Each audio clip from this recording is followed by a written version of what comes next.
We be live. Hello, everyone. Hello. Hello. We're going to be answering questions. This is a Q&A. This is an Atheist Republic Q&A. I just realized I don't have my lights on. Yeah, so we're going to be going on our Patreon account, which I'm going to share the screen just so people understand what I'm talking about. Hold on.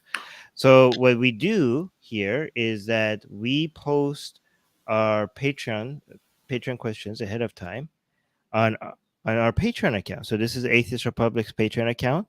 A day ahead of time, we post a link to this stream, and our patrons will go and ask their questions in the comments section right under it, right? So if you're a patron, like, look, we have so many questions for today. Ooh, it goes on and on and on, right? So we're going to be answering these, right? So, and then during the stream, if there's any super chats on YouTube, we'll answer those as well.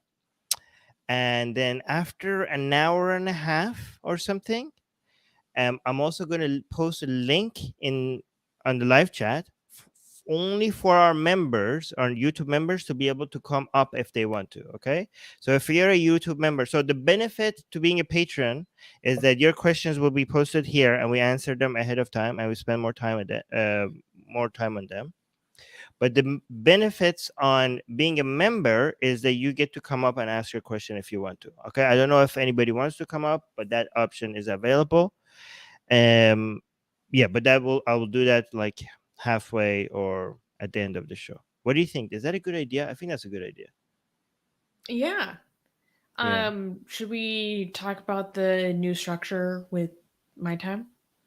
Oh yes. So that would be the time where Susanna will go away, and the people who will come up to ask a question, it will just be me. And by an hour and a half in, the patron questions that are remaining, I will take care of those. Okay. So Susanna, for the first hour and a half, she's gonna pick the question that she really wants to address, and then the rest of it, I'll take care of it, and then I also bring people up to ask their questions live on air if they want to. I think that's a good idea. Yeah, let's do that. Yeah. I'm also yeah. Oh, Oh, Ibn Leon just became a member, so he could come up. Like, I think Ibn Leon would like to come up and ask us questions in the hour and a half mark. I think that's why he's doing that.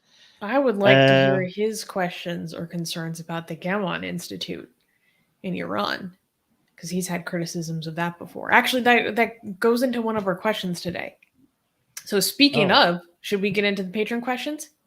yes. Like, wait, D is saying she's not seeing any super chat option. Let me actually check if we have that on, because we should be having that on. That's weird that we don't. If we don't, we should be having it. Hold on. Do you have to turn Monetization. super chats on individually for the streams? I thought it was just No, automatic. no, it's automatic. You should have that. So I don't know what you're saying. Oh, yeah. Oh, people are I'm saying. not seeing it. I'm not seeing the super chats. Yeah, I see some anonymous donated $10, but I don't. I'm not. You're not seeing the super chats either. That's so weird. Hold on. I'm gonna go to the live chat. Okay, you bring up the first question. I'll take a hold on. No, just give me 1 second. I think I could figure this out really fast. Okay. Well, thank you Monetization. to whoever anonymously donated $10. That's very nice and generous. Um, okay, let me pull up the first question. Okay, No, where was that question that had to do with the Iran thing? Because if Ibn Gayyam is here. Ah, here we go. Okay. So first question is a question from Mario Lise saying, does the Iranian government know Islam is a minority faith in Iran? Did they know about the infamous survey that revealed this? So Mario is referring to a survey that was done, I think, about 2 years ago by an institute in a Scandinavian country, I believe, not North America. It was called the Gammon Institute, which is an acronym for something. Anyways, they had a very interesting study that showed that something like only 32% of Iranians actually identify as like Shia Muslims, making, if true, Iran a Muslim minority country, which is, very shocking to a lot of people. So, well, Armin, what do you think? Do you think the Iranian government knows that Muslims are a minority if this Well, study is true? okay, so the Iranian government is like a hella lot of people. Like I don't know, it's not like it's a one person, right? I'm pretty sure many people are aware of it, um, and many of them would deny it. And many people would say that it's a biased study or whatever. But I don't know. Yeah, again, like we're talking about thousands and thousands of people in the Iranian government. So if you're asking if are there certain people in the government that are aware of it, I'm pretty sure yes. So are there many people that are not aware of it? Yes, at the same time. So it depends on who we're talking about. Yeah. Yeah. Does that make sense? It really depends on who you're talking about. I froze, so I didn't hear you, but I'm going to assume that what you said made sense because it Okay. normally. I mean, I've heard you speak on this before, so. Yeah. Okay. Okay. Okay. um. Um. Yeah. So this was what I was curious about because Ibn Ghayyam has come into your live chat before, holding your feet to the fire regarding, Yes. you proliferating this study. But I couldn't remember what his criticisms were. So he's saying, I have read and downloaded the whole Gammon study. It was not conducted by a university and it was not a randomized study. Well, actually, it's okay. So it's not depends on what you mean by not randomized. First of all, it's not done by a university, but it's done by people, university professors, and people who are their entire profession is to do studies like this, right? Um, so yeah, and also if you look at the methodology, the collection of it, um, is as randomized as possible. Okay, but the reason why it has correcting effect at the end, by the way they are just like they know that it's not, for example, the percentage of the people that they collect from certain areas is more than areas and some other areas, but because they know the actual demographic of different people in the cities or outside of the cities or people inside Iran or outside Iran, what they do is that they adjust the factors of each population they collect from accordingly, so they know that. I mean, these people are data scientists, right? And here's the thing: is this data 100% reliable? No.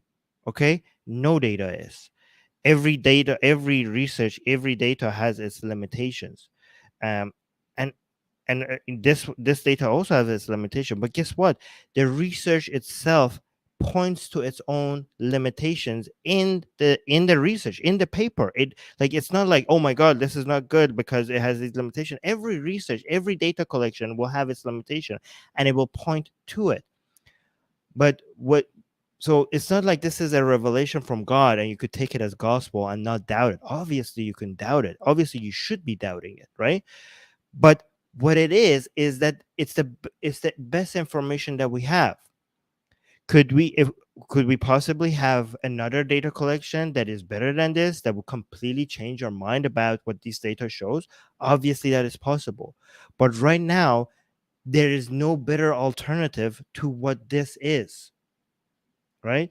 Everything else would be either relying on Islamic Republic's government data or just guessing things.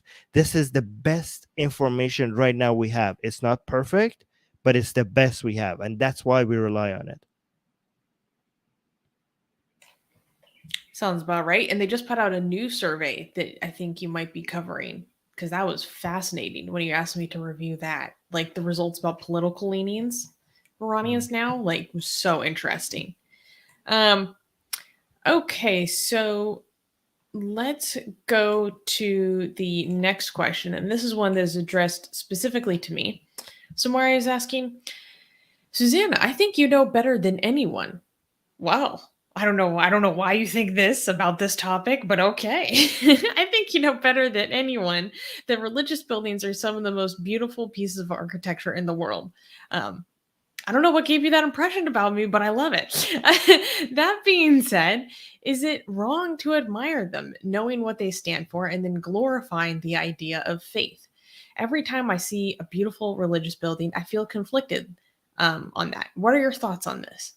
I don't think there's anything wrong about enjoying any form of culture that originates from religion that you find beautiful. I think the part that I disagree with you on is, or I wouldn't like, is the glorifying the idea of faith. Like, I don't. It just because you can appreciate the beauty of something, that doesn't mean that you have to just like blindly endorse some of the concepts that led to that thing materializing. Um, like I was watching a documentary recently about Esfahan, and I forget what it's called, is the Blue Mosque, like that mosque that has all the very detailed blue tiles, like everything. Esfahan looks freaking stunning, and I really want to go to Esfahan, but I will never be able to. Um, and I don't think that means that I'm, endorsing Islam. I can say, oh my gosh, like look at what this produced. It's so beautiful. And I maybe would even not like certain social structures that may have existed at the time that like led to that being produced. Like, um, in different countries across centuries, maybe public funds that should have been allocated towards social betterment were going to these instead. But maybe people would say, oh, well, that was social betterment. Anyways, no, I don't think there's anything wrong with it. And I don't even think it's necessarily conflicting. Sometimes I like listening to like gospel music because I find it beautiful. People might find it strange, but they can find it strange. That's okay. Wait, Do you have before any you go thoughts to on the this? next. No, your answer was perfect. But before, I need advice from people. Okay, can you remove this question so I could show something on the screen? Okay. So I don't know what's going on. Why our super chats are not available? So I'm going to show everybody on the screen that if you go to our channel monetization, oh, you can't see it. Hold on. If you go to our channel monetization here, you can see that, hold on, there's on the screen, right? You can see that I have super chats on and super stickers on, and yet nobody gets right now in the live chats has access to super chats, right? So if anybody can tell me why, or if anybody like can email me about this, it's armin.navabi@gmail.com, and help me out for why, like, because super chats is the main way for us to keep this channel going. So even though you can see super chats is on, for some reason people don't have access to super chats in live chat, and I would like to know how to fix this, right? So if anybody has any idea, please get in touch with me. Thank you. That's so weird. Was monetization turned on for the specific stream? Yes, it is.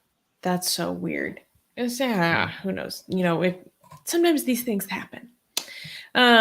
Okay, so here's another question from Secular Sakai, who is asking, religious trauma syndrome, or RTS, is a term coined in 2011 to refer to the lasting effects on an individual after leaving controlling religious groups and cults. Do either of you have personal or professional experience with this topic and advice for those going through it? I don't know if what I go through would quite be considered religious trauma syndrome. I definitely go through a lot of I go through a lot of struggles, partially informed by my religious background. I don't know if that counts. So do I have professional experience on this? No, neither of us do, because we're not mental health professionals. So for advice for those who are going through it, I would look at daretodoubt.org. I think it's .org, which was founded by Alice Gretchen, who I spoke to on this channel, and we talked a little bit about this subject. So you could also look at that interview. And they have a lot of resources on that page that are more focused towards religious trauma syndrome. They're also, like, I'm aware of a lot of different books that have been written about this subject. I just couldn't be able to tell you what they were off the top of my head. But I would say you could also seek out the assistance of Recovering from Religion Project.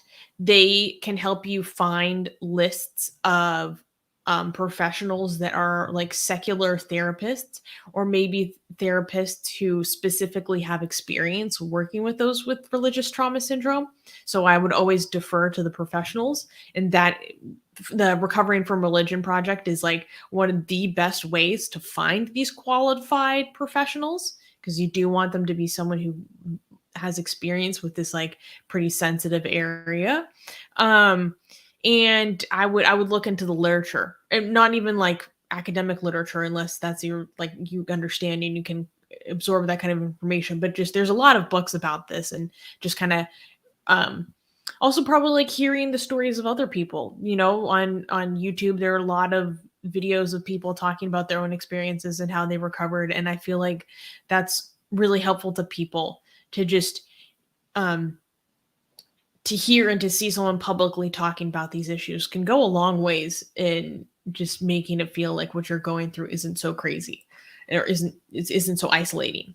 And reaching out to others, of course. Like, the best way to improve your circumstances is to reach out to other people, like, most of the time. So yeah. Any thoughts, Armin? Yeah. No, I just want to confirm that I don't think I could self-diagnose. I mean, how can I tell if I had, I didn't have it that bad, but I don't know if the level of I don't know if that matters, whether you could be, whether that determines if you have RTS or religious trauma syndrome or not. Is the level of anxiety because of religion? I mean, because it's like a medical term, like mental health term, I would assume that it's beyond rational. If somebody is like just upset over the thing, what religion has done to their life, I think that's just like a rational reaction to something that is inconvenient. I don't know if that would be classified as religious trauma syndrome. I don't know. I'm not a professional, so I don't want to self-diagnose. Yeah. So religious trauma syndrome is not something that is in the clinical handbook. This isn't something. This is in the DSM. This is more like it says, it was coined in 2011, so this is actually fairly recent. So there isn't like a wealth of academic research on this, right? Because it's so new and it hasn't just been accepted widespread throughout the psychological field. But it can refer to not always, but oftentimes people having like very similar reactions to a post-traumatic exposure, like literally getting triggered by the sound of maybe certain praise music, or being reminded of religious things. Like ex-Muslims, they can feel like very anxious when they hear the azan, like some stuff like that. Yes, I had that before, but now I don't have it anymore. Like, it used to be like anything Islamic used to make me want to run away, or like just any recitation of the Quran or Adhan would make me want to puke. But I think now not anymore though. So, but that was, I did go through that. So maybe I did have RTS. I don't know though, because I'm not a professional. I'm just guessing. I mean, there's some ex-Muslims who they don't even like to hear like any recitation of the Quran. Like Arabic itself, like, can just make them feel like constricted. It's so bad. Like even Arabic writing that is not about religion at all, makes as it made used to make a lot, it still does make a lot of ex-Muslim think like, oh my god, this is like um religious, not like you would think like this is something, it kind of the reaction that like Christians have to satanic stuff, right? As an ex-Muslim, I kind of feel like we had that panic, oh my god, this is evil, feeling towards even non-religious stuff that was just happened to be written in Arabic. So it was completely irrational, but it must be a reaction to the trauma or experiences that you have had living under an Islamic regime, right? So I mean, I know it doesn't make sense, but I think it's just like it's so emotional that it wasn't supposed to make sense, right?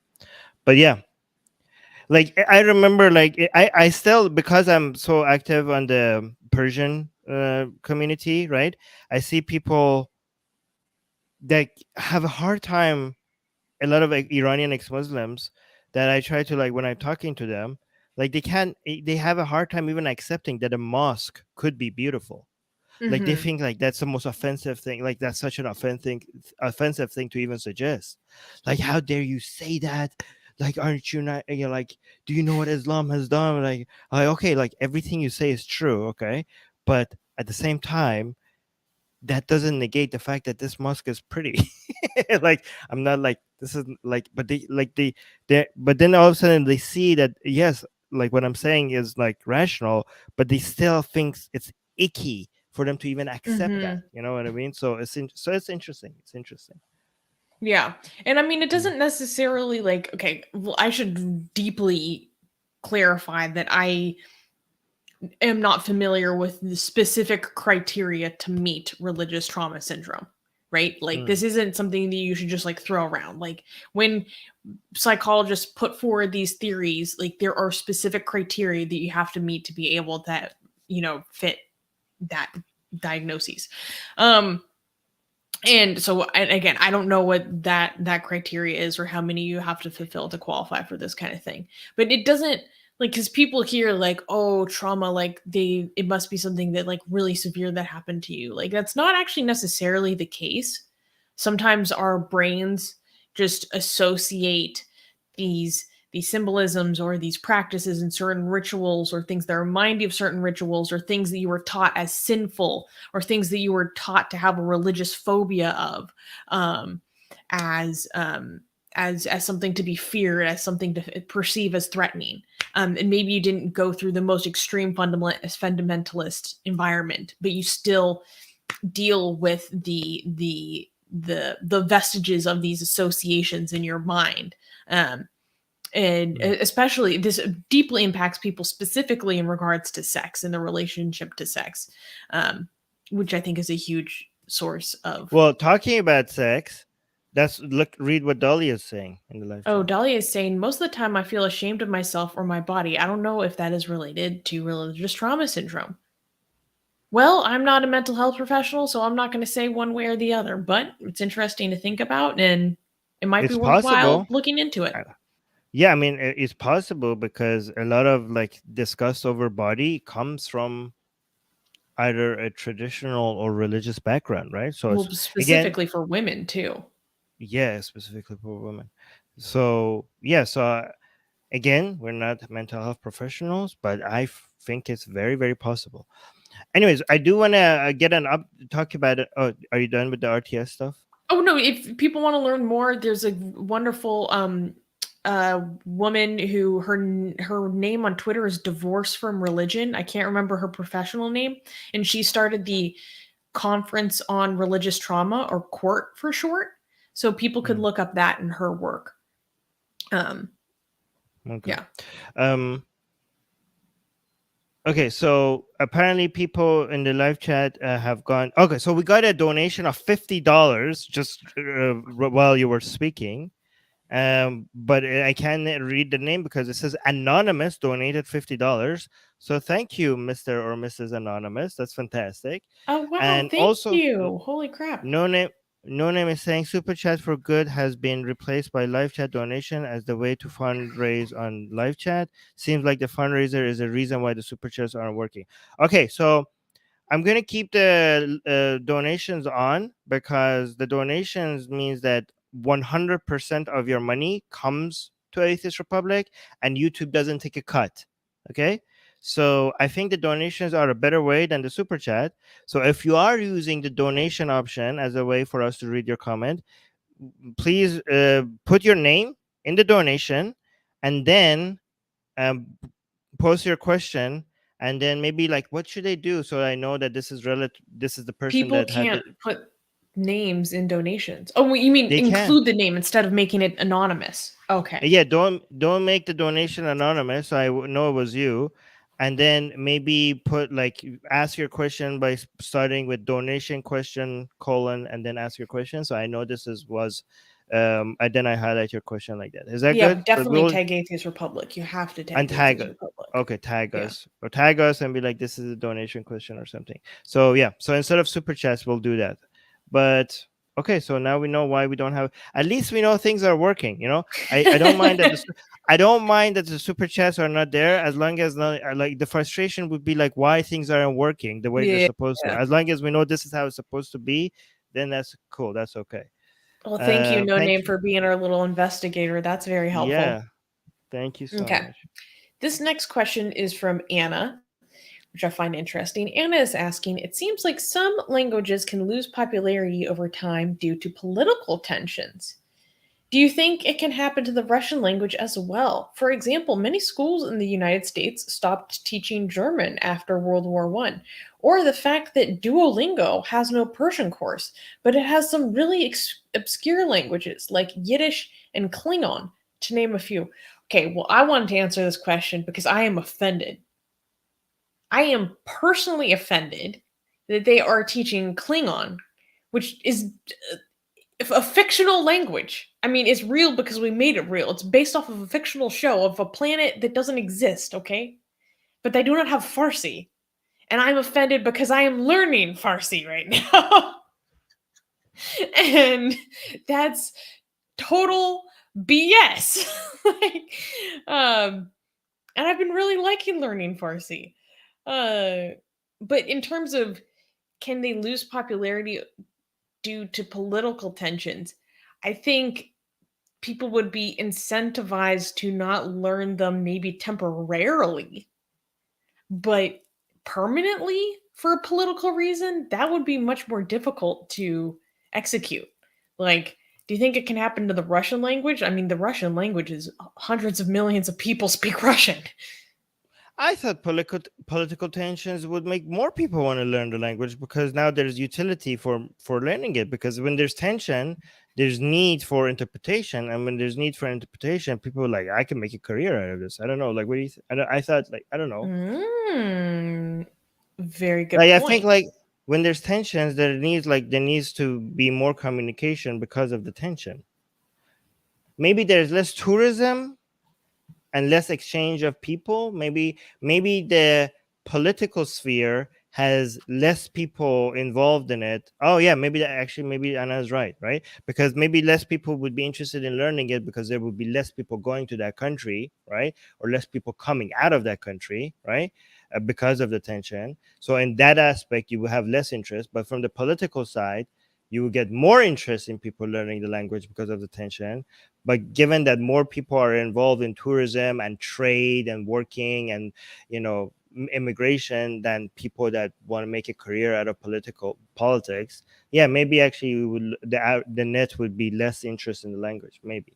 But these are all speculations. I'm just But thinking with out loud. Russia, and if we go into like another Cold War, like knowing Russian and translating Russian was such a sought after skill. Like it was so essential during the Cold War. Like people, that was like their careers. And also there was also a lot of cultural exchanges that the government purposefully set up to try to have Americans going into Russia to try to to get some exchange going, maybe plant some cultural ideas, and so I think, yeah, that actually makes it more useful, possibly more in demand.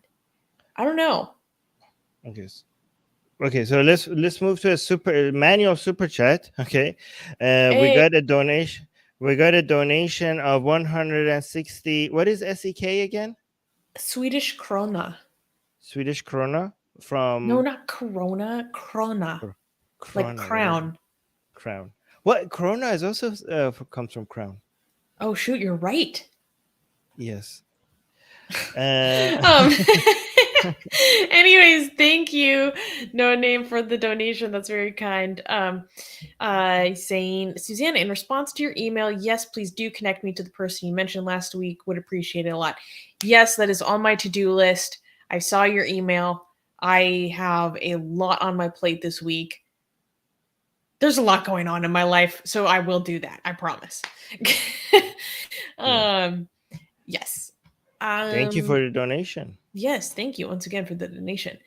Um, so next patron question is from Secular Proton, saying, should universities be publicly funded like in Europe or fully private like most universities in the United States? Well, why not have both? I don't know. Like it's so obviously I live in the US. Um we have both, but I think there's a lot more that are private. Um, the difficult part about the system here is that the public universities are so competitive, and so maybe this is just a West Coast California problem. Actually, I don't know. Not necessarily. So the public universities are so competitive, and so that means that a lot of people have the only option they have is to pursue their higher education at private universities, and specialty, especially for specialty degrees, this can be extremely expensive. So I know people who have to do that here in the Bay Area because all the public universities are, I mean, they have very few positions. This is my experience in the psychological field in particular. And so they have to go to these specialty universities, and then they rack up massive debt. I mean, more than they normally would in a public university. Because of the public university, you can get way more scholarship to fund your studies. So it's difficult. The problem with having both is then you would have a two-tier system. Okay. Exactly. So education is supposed to be the equalizer in society. Okay. It's supposed to be where the most important element in society, where it creates equal opportunity for everybody, right? So if you have both the public option and the private option, then the quality of the private option will start improving relative to the public option, and then the public option will be where the poor people go, and the private option will be where the rich people will go. And the rich people who already have a leg up over everybody in society, even the education was supposed to be the equalizer, end up eventually creating even a wider gap between the rich and poor instead of actually being the equalizing element, right? So that's the problem with having both. Okay. My What I think would be the best option, which I don't know this is true. Okay, so this is theoretically, like if you think theory, it's, to me it seems like this should give you the best result. But again, I will like bend the knee to what data shows, right? So again, people have to understand that rationalism should also always take a back seat to empiricism. Okay, so I'm going to tell you what I think the conclusion should be based on my rationalism, but because I haven't done I don't know the research, and I don't know how to even interpret the data. I would not say that I'm not committed to this conclusion. I'm just going to tell you what my interpretation would be of the best solution based on what I think is best. But again, this is not based on data, and I will completely throw this theory in the garbage if data shows otherwise. Okay, but what makes sense to me is for you to instead of having universities that are publicly funded, for you to have private universities, and the government would just fund the students to pay the universities, right? This way you get the best of both worlds, as in the university would be free because the students are not paying out of pocket to go to university. All of their funding is being paid by the government. But instead of so instead of funding the universities, you're funding the students, right? But by doing that, you're keeping all the advantages of the private market, right? You're creating competition, you're making the universities fight for the students to provide a better service, to compete for attracting the students instead of having the funding guaranteed by the university. Like, you're creating a marketplace where the students have to choose for the best service, right? The government doesn't really do a really good job. The government does a good job when it comes to funding military and police and stuff, but not with healthcare and university. They do a poor job usually. Okay, but if you give the money to the students, um, at the same time you get free education while you get all the benefits of having a private university with all the benefits of the private market and everything like that. That's what makes sense to me. But again, if the data shows that something else works better, then I'll go with the data rather than my rational thought. I love the sidebar. We need to talk about rationalism over empiricism real quick. While you were giving that answer, No Name donated another 50 Swedish krona to us and said, "I can't express my gratitude in text. Heart." Well, thank you. That's very kind. Oh my gosh. And Secular Sakai just gave us $20. That's no amazing. Message. Just here, take 20. So thank you guys. I really appreciate it. One thing Thank I you, do guys. miss is the nice things that people would say in the super chats. Or funny things. That is, yeah. Anyways. Thank you, guys. Thank you for the donations. Yeah. Okay. D is asking, what are your thoughts on the Supreme Court decision that excludes Puerto Ricans from receiving federal disability benefits? Okay, I'm not going to lie, I'm not familiar with this, but that sounds crazy to me because Puerto Ricans are US citizens. Like what? I'm sure there's more to it because this is a Supreme Court. Like, these are not like, it can't be that, it can't. Okay, so I'm not familiar with it as well, but there must be some technicality, because if that's it can't be as bad as it sounds. You know what I mean? Like, I'm sure, like, if we just read this like this. No, I'm sure if we just read what is on the screen right now, it sounds incredibly horrible.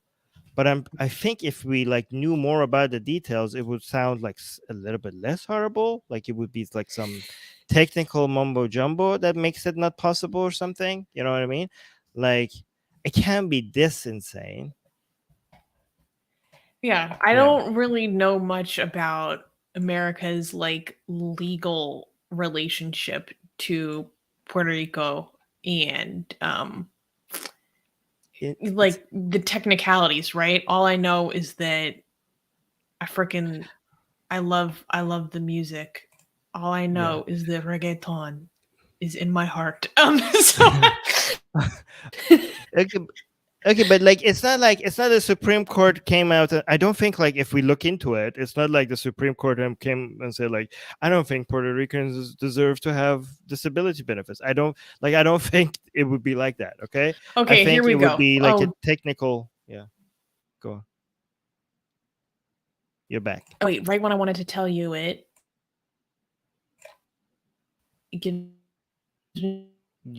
Guys, donate money to us because Susanna's computer is crap. Are you back? Susanna needs to upgrade her computer. Let me actually see. I am. Second. Oh, for the love of God. Okay. Okay. The Supreme Court on Thursday upheld a federal law that denies disability benefits to residents of Puerto Rico. The court ruled 8-1 that Congress can deny supplemental security or SSI benefits to Puerto Rico residents because they don't. Wait, you're cutting. I don't understand what you're saying. It's cutting for me. Hold on. Guys, if you could please donate to us so we could afford a better computer for Susanna. Susanna, you're cut. Is she cutting just for me, or is it cutting for the rest of you as well? Nope. Susanna, you're completely out. Is she cutting for you or for me? Okay, no, Susanna, you're out. Anyways, I think we should move on to the next question if she keeps cutting like this. Wow. You know what she did? She shouldn't have with a crappy computer like this. She shouldn't have just opened another tab.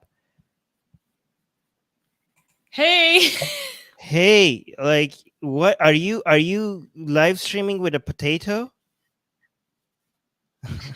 Are you on a potato by any chance? I'm getting my computer reimaged soon, okay?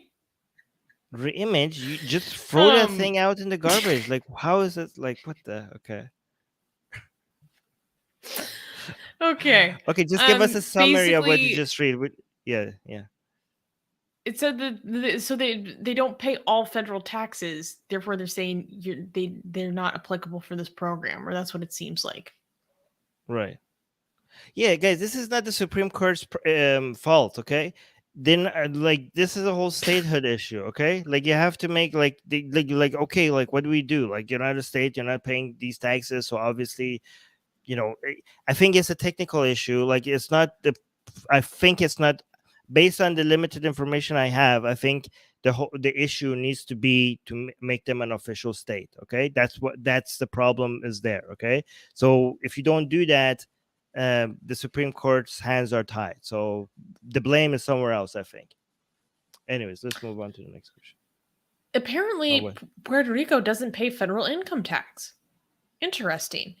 Yeah, that's why a whole bunch of people are moving there to avoid taxes. Like, so guys, that's like, I don't know, maybe so many people in Puerto Rico prefer not being being included because they save a lot of taxes. Yeah, I don't know. Yeah.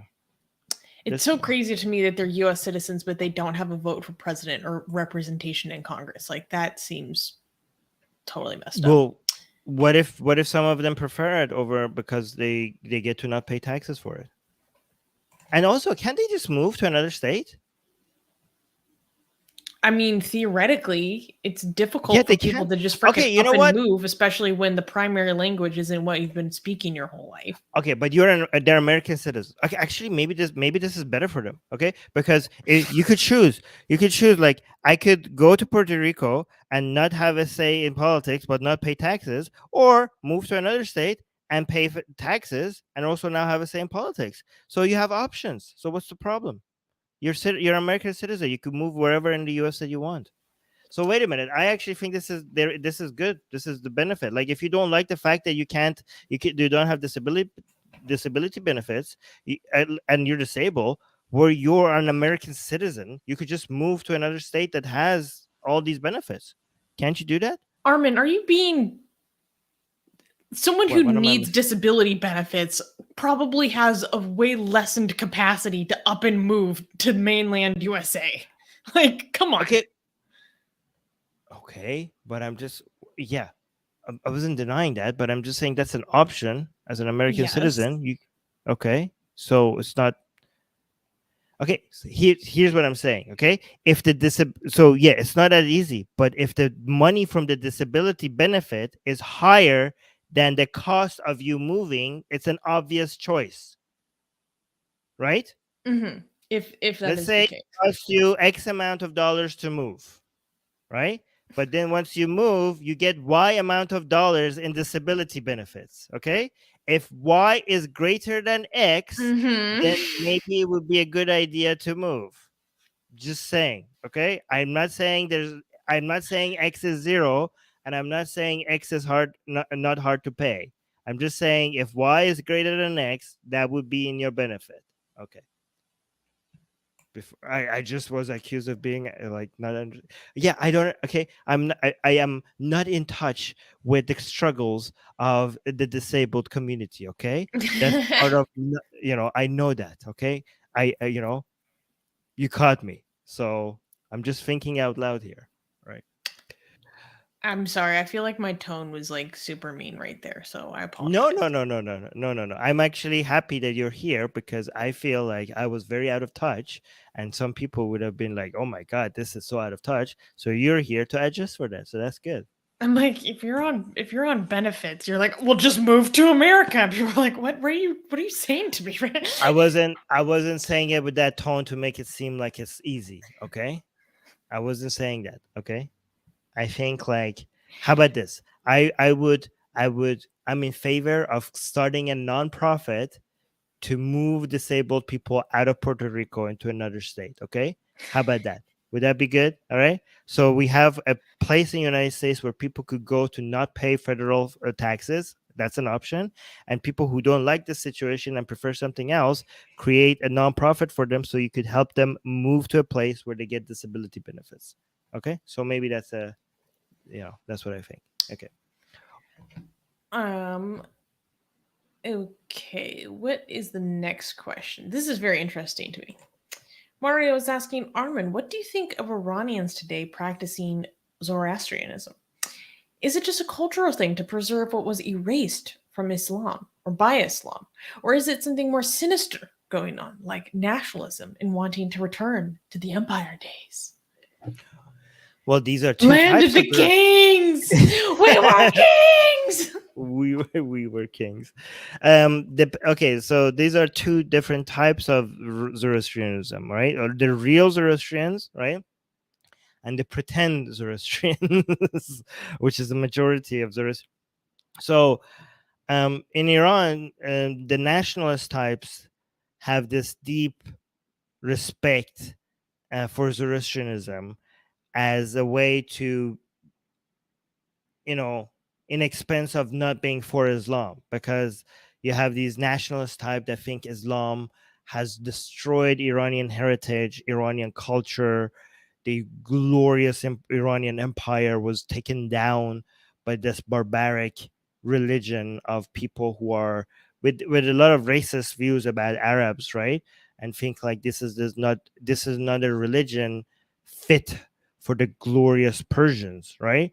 This is a religion fit for nomad, desert dwelling barbarians, which it comes from, and again that's their description. YouTube, not my description, but this is like a whole bunch of Iranian racist descriptions of how they think about Arabs.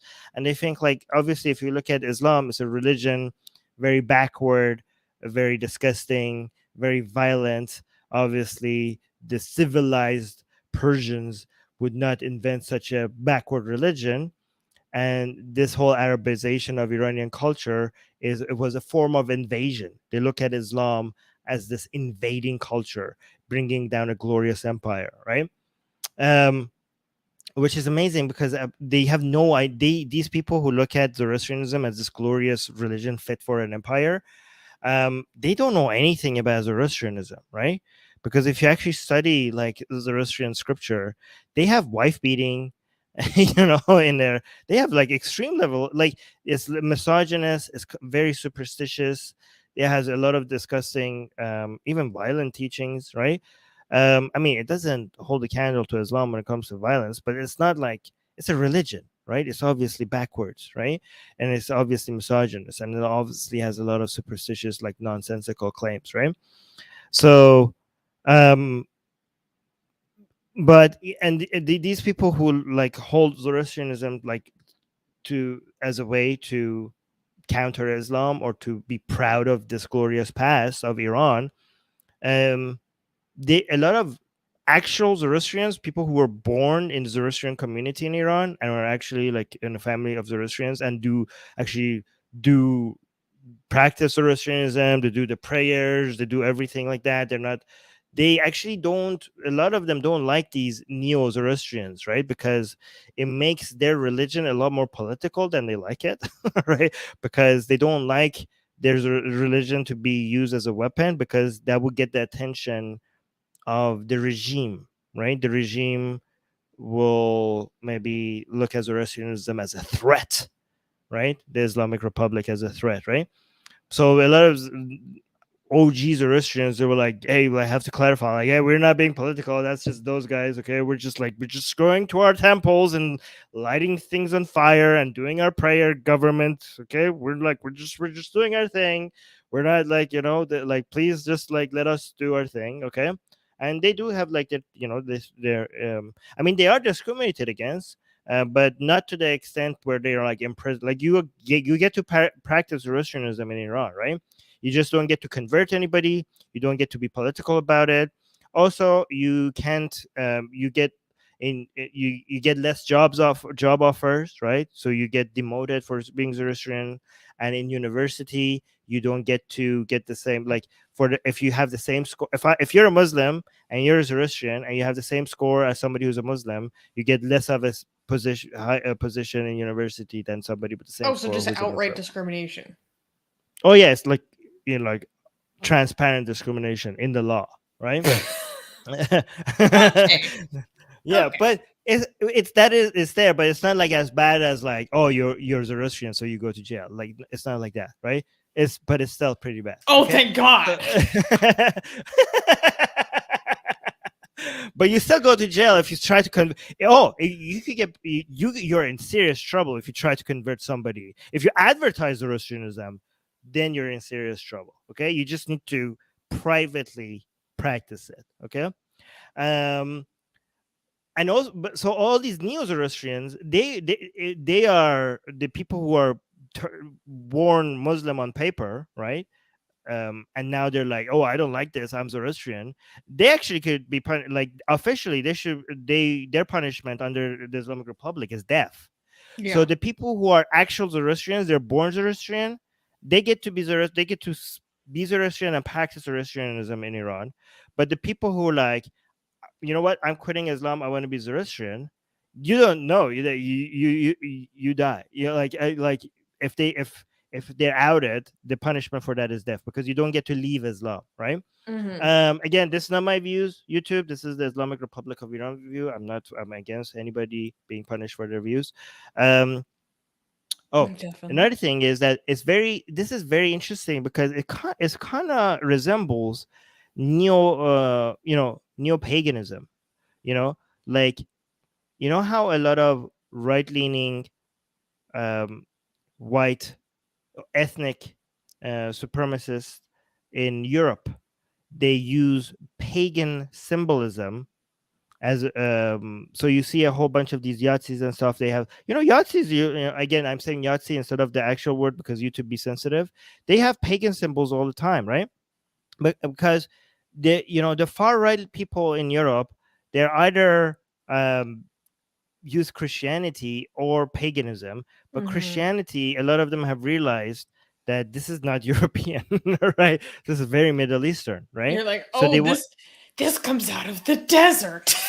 Yeah, like they're like a lot of far, so we have the conservative far right people who are Christianity is the way for them to be conservative, but there are some far right people, they're like, why are we this is a religion.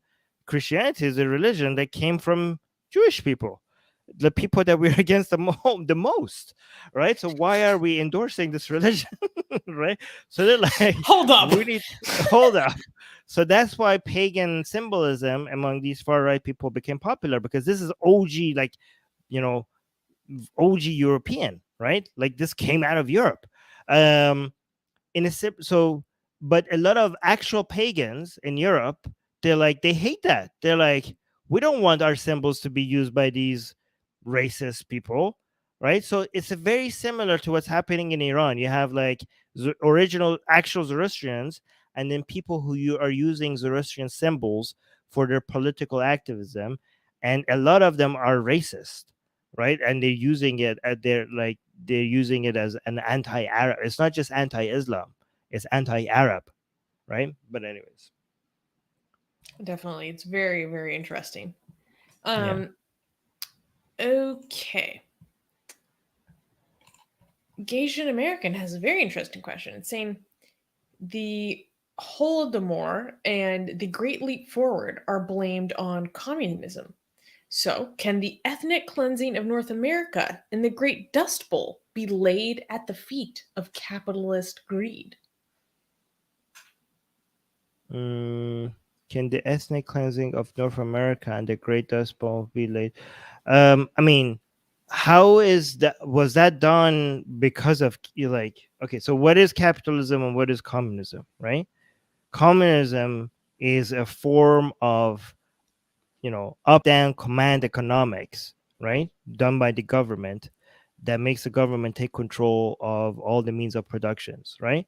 Um, that belief directly is responsible for the horrors and the death and destruction that you're mentioning, right? So, for example, the violence done by communist regimes, you could say that is not communism, right? Because it's that level of violence is not explicitly been, you know, theorized. I mean, the revolution has been something that the Marxist ideology pushes for, but not what Stalin specific or Mao specifically did with their violence. Okay, so you could say like the level of violence Stalin and Mao said, that is not communism. That is beyond communism, right? But the death and destruction they caused because of their economic policies, that is direct. That comes directly from communism, right? So if you want to talk about, for example, let's look at the ethnic cleansing of North America. Is that something that comes from capitalism? What is a teaching? What is something in capitalism that endorses ethnic cleansing of any group of people? Like, if It's not I'm necessarily waiting. that it endorses it, it's that in the pursuit of, you know, greater gain in the midst of a capitalist system, But this capitalism does was not. Mm. this was a result of people going forward and trying to exploit their resources as much as possible. Okay, but capitalism itself is not an endorsement of gain with at all costs, right? So if you look at capitalist theory and capitalist writing, not only it doesn't say growth at all costs, it actually pushes for limitation on growth, especially when it has any external cost to that growth, right? So if, for example, even if you read the main push for capitalist ideas, the book that was arguably started that that methodology, is Wealth of Nations by Adam Smith. And even in that book, you could read that the government has a role to limit trade, to limit growth when it has a negative impact that the market is blind to, right? This is, for example, where you have laws and limitations to the market, and this is why you tax a trade that has negative externalities, and you subsidize trade that has positive externalities. So even within the foundations of the capitalist methodology, you could see that there are limitations to growth, and there's a role for the government to come and play to create an environment where the growth is not coming at a cost to harming the environment or harming other people, right? So that is embedded in the capitalist methodology, right? So I don't know how. I mean, again, I'm open to accepting that this could be blamed on capitalism, but if that is a claim, somebody needs to connect that. Like, I'm not trying to dogmatically defend capitalism.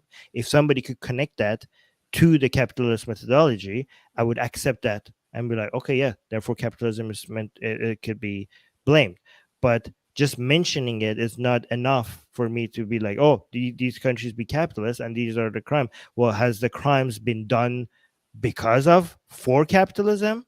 Because I don't see the connection, right? No, it's more like as a causality, like as a result of that, like the Dust Bowl. It's been like 10 years since I took American U.S. history, so someone please correct me if I'm wrong. But like, it was partially caused by really bad farming practices of people just like pushing and pushing, like trying to make more, not considering the effect of the environment, not considering like longevity, and it was devastating, you know.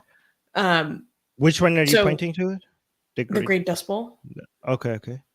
So, but again, the solution to that is within capitalism. Okay, because within capitalism, right, the role of the government within the capitalist framework, the role of the government is to come and limit trade. So when okay, so the idea is that trade is good.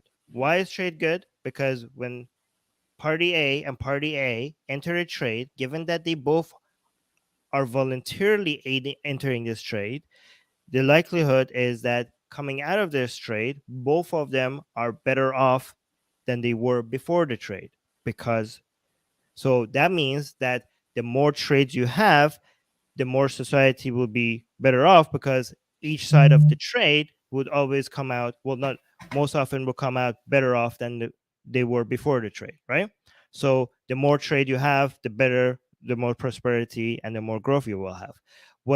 This is why you want to let the market do its things. However, what the market doesn't see is party C. So you have A and B entering a trade, okay, but there's an external party outside of this trade that is being affected by this trade, that because it's not the market can only see the trade. The market cannot see any party that is not within the trade, right? It's blind to it, right?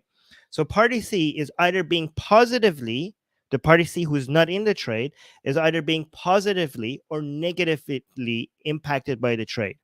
So given that the market is blind to that, the market is not efficient in adjusting for that, because if you want society to prosper, if party C is being positively impacted by that, then this trade should happen more than what the market allows. And if party C is being negatively impacted by this trade, then this trade should happen less than the market allows. And this is what kept even Adam Smith, even the Wealth of Nations, was aware of. This is why even within the capitalist framework, the role of the government is to enter this trade and be like, I need to make an adjustment to the market, right? So, for example, if you're saying that this trade has a negative impact on the environment and the market is blind to that negative impact, the role of the government is to come either stop the trade or lower this trade. Or if it has a positive impact, like for example, let's say the trade is education. I'm a teacher, you're a student, you pay me money, I teach you. Well, the teacher and the student are not the only people who are being impacted by this trade. Society is now going to benefit from higher level of education. So other people are benefiting from this trade. So this trade should be happening more than what the market allows. So the government needs to come in and impact this trade to make it happen more than what the market sees fit. Okay. So let's go to another patron question. Secular Sakai is asking, have you guys seen the new anti-war flag of Russia that's been banned over there? Protesters have been arrested for waving it and has created an immediate response to the invasion of Ukraine. It is white, blue, and white with the red removed to symbolize ending Russian militarization and cleaning the blood of war from the nation's hands. Very symbolic. It even stylishly matches the design of the flag of the Belarusian government in exile. Well, I didn't realize that there was a Belarusian government in exile. um, what do you think, Armin? Have you seen this new flag? I have not. Have you seen it? No, I have not. Well, I mean, so I don't have much thought on I it mean, because I'm I haven't not seen it. in any way surprised that people have gotten arrested for waving this flag, given that people have been arrested for just holding a blank piece of paper Oh or yeah, just I've seen that. yeah, just like standing with a blank sheet of paper. They're like, "Nope, you going to jail," Okay, or I have. or just Yeah. a sign that says two words in Russian. Like you're holding a sign that says two words. Hell no, Look, take them away, boys. I have images of this flag now. Hold on, look at this. Look at Interesting. this. Oh, look, people are cleaning off the red. Look at this. People are Oh, washing off the red, and there's the piece. I That like is pretty this. cool. I like this. This is beautiful. Oh, look, they're flying it with the Ukrainian flag. Yeah, I like this. This is a great idea. Man, people printed out a lot of these fast. How did they make so many flags? This is beautiful. This actually, you know what? I actually very much like it because this is a Russian initiative, isn't it? I would think so. Yeah. So this, the reason why I like this is because a lot of anti-Russian, not anti-Putin, but actually anti-Russian viewpoints are rising around the world, and people are just Mm-hmm. being bigoted against Russians, right? So I think this is a beautiful movement to highlight, to show like, hey, stop blaming Russians, man. Like, just like blame Putin and his regime, right? So the more we see stuff like this, the more we can like fight the people who are just trying to use Putin's actions as a way to be bigoted against Russians. So I like this. Yeah, I like the art where it's like actually wiping the blood off. Like it's very Yeah, creative. this one, right? We LG should do is that so with the small. Iranian. We should do that with the Iranian flag. Iranian flag has a red in Mm, it. We should yes. do. I should do the same thing, and then we could make the same art with somebody cleaning the Iranian flag, and it would just be white and green and no red. What do you think? But then it would just be like green on the top and then white all the way down, right? It kind of messes up the Yeah, like the Russian flag, it was good because it had the blue in the middle, so yeah. it's a beautiful flag now with that red. It's like just has a blue stripe in the middle, but the Iranian flag wouldn't work because it would just be green, white, white, Well, what two you should whites. do is take out the little Shahada script. So you take out the Shahada script and you put something else in the middle. Like would you put the lion carrying the sword back? Or because No, that's kind of how about monarchy-ish. how Like if about we're we not make pro it? monarchy, like what would you if you had to replace the little tahweed in the Iranian flag, what would you replace it with? Mm, okay, so instead of wiping it the red clean to white, what I would suggest would, because I don't want it to be green, white, white, I want it to Mhm. be green, white, green, right? So how about if we wait? So hold on, right? So Redesigning the Iranian flag. Let's go. so what if we make this, plant a seed or something to make this red green instead of like cleaning the blood like the Russian one, right? What we would do is like we will plant like this would be green, and out of it a flower would grow and covered. It would be a flower Hmm. that would Well, just you be also have to take out growing please take growing out out of the the screen. little shahada. That's the shahada on the script, right? No, no, that's Allah Akbar. Oh, That's not the okay. Shahada. Never mind. It So just says, it keeps going, Allahu Allah Akbar, Akbar, Allah Allahu Akbar, Akbar, Allah Allahu Akbar. Akbar. It's very Yeah, aggressive. yeah, and it So goes so Allah Akbar all the way down here take as well. out the Allahu Akbars. Okay. But would you Yeah. put anything in so what kind of flower would you put in the middle? Um, Lale. I think this is also supposed to represent that flower. So why not just replace it with the flower? Wait, Google the So this flower. is I want to see. I don't know what the flower is in English. You Lale can just Google flower. it in Farsi. It'll show up. Yeah. It's, oh, tulip. Oh, cute. So it's supposed to be this flower. This flower. Right. So I it run this, the see. Allah in the middle of the flag, right? Is is this is an Allah shaped in the form of a tulip, I think, or gulalale, and it's Mm. meant to also represent the flower. Also meant to represent the martyrs. Because it's all about the martyrs. It's all about the martyrs, right? So I think, like, given that this is supposed to look like the flower, why not just replace it with the flower? I don't know. All the monarchists are like, no, No, yeah. it's the lion and the Actually, sword, or go home. I'm okay with putting the lion and the sword by removing the crown from the lion and the sword. Actually, Oh, I don't that's a like good swords idea. on a flag. I actually like that. Yeah. How about not a sword? How about a lion that is holding a tulip? I brought Uh, you flowers. yeah, like hold on.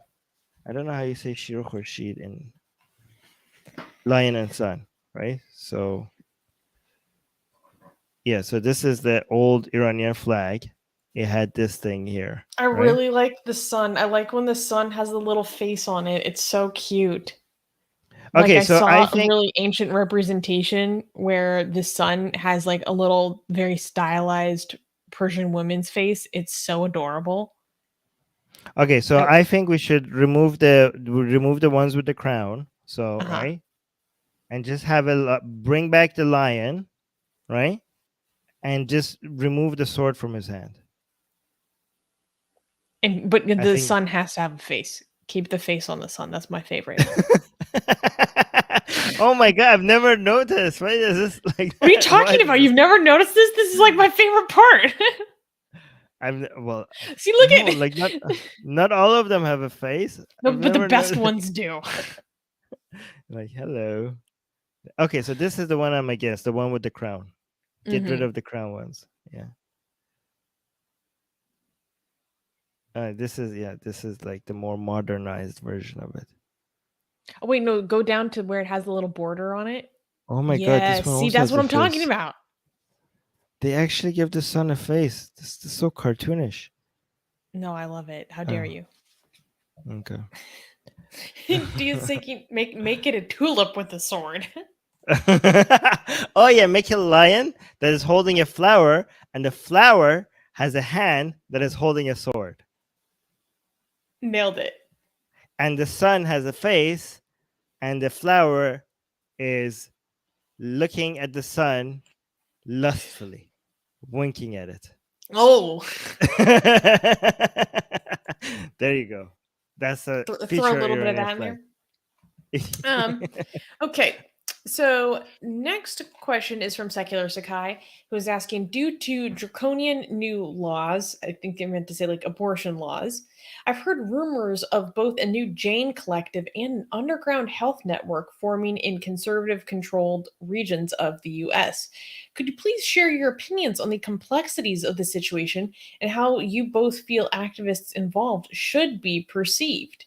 Um, for those who are not aware, the Jane Collective was kind of like a underground abortion provider in Chicago. And they'd put signs out where it was like, want to get rid of a pregnancy? Call Jane and provide resources to people. Right. Well, what's your opinion on this? Because I'm not as familiar as you are. Um, I mean, it's extremely risky, right? Like especially in like Texas, like legally, you're opening yourself up to extreme liabilities. Um, it's very difficult. Um, Wait, what does I it do? What does it do? What's the purpose? Like, how does it work? it's providing women illegal abortions essentially, or that's Uh, one of the things that they could do. They could provide them other resources as well.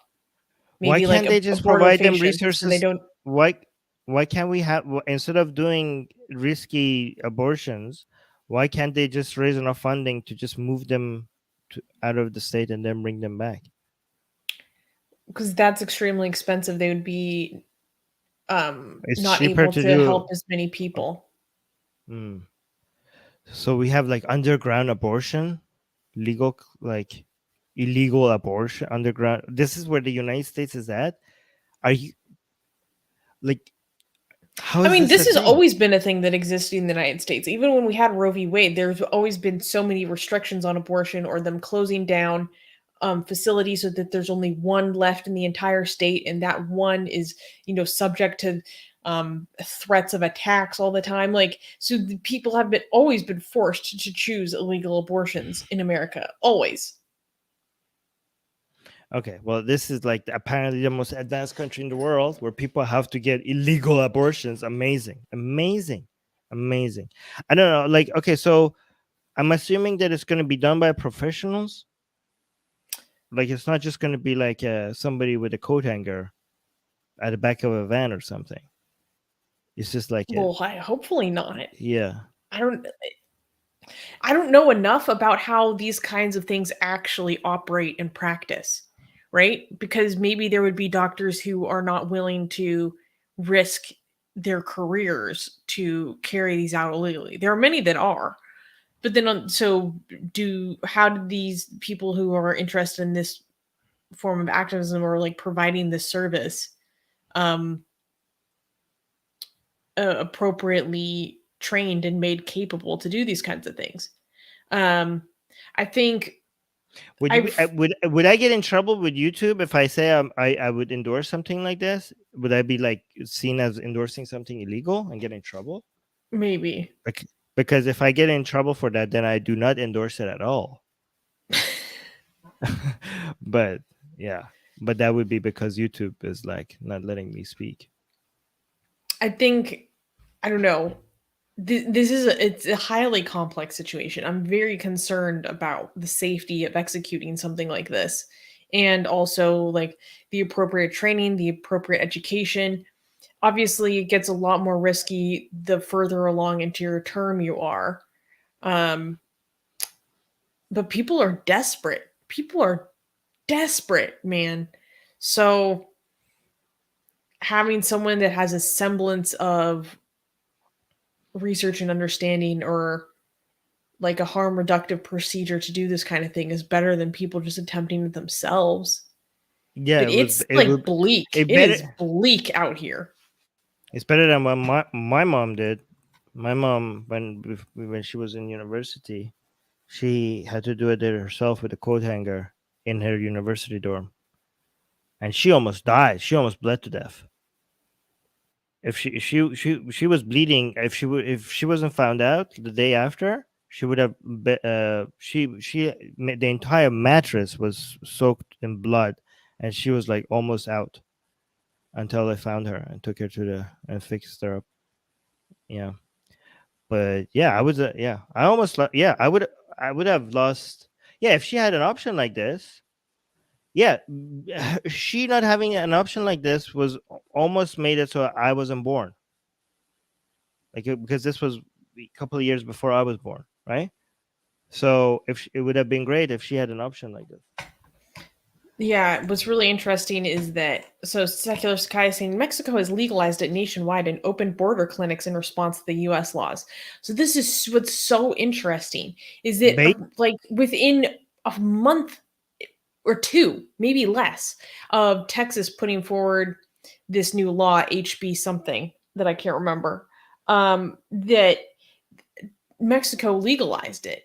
And so for those who are not aware, like there's a large like cross-border culture in Texas or along the South in particular, but particularly in Texas and Arizona, Southern California, and where people frequently just go to Mexico for medical treatment because it's cheaper. It's like a kind of a more normal part of the culture, and so yeah, so that's a resource that's available to some people.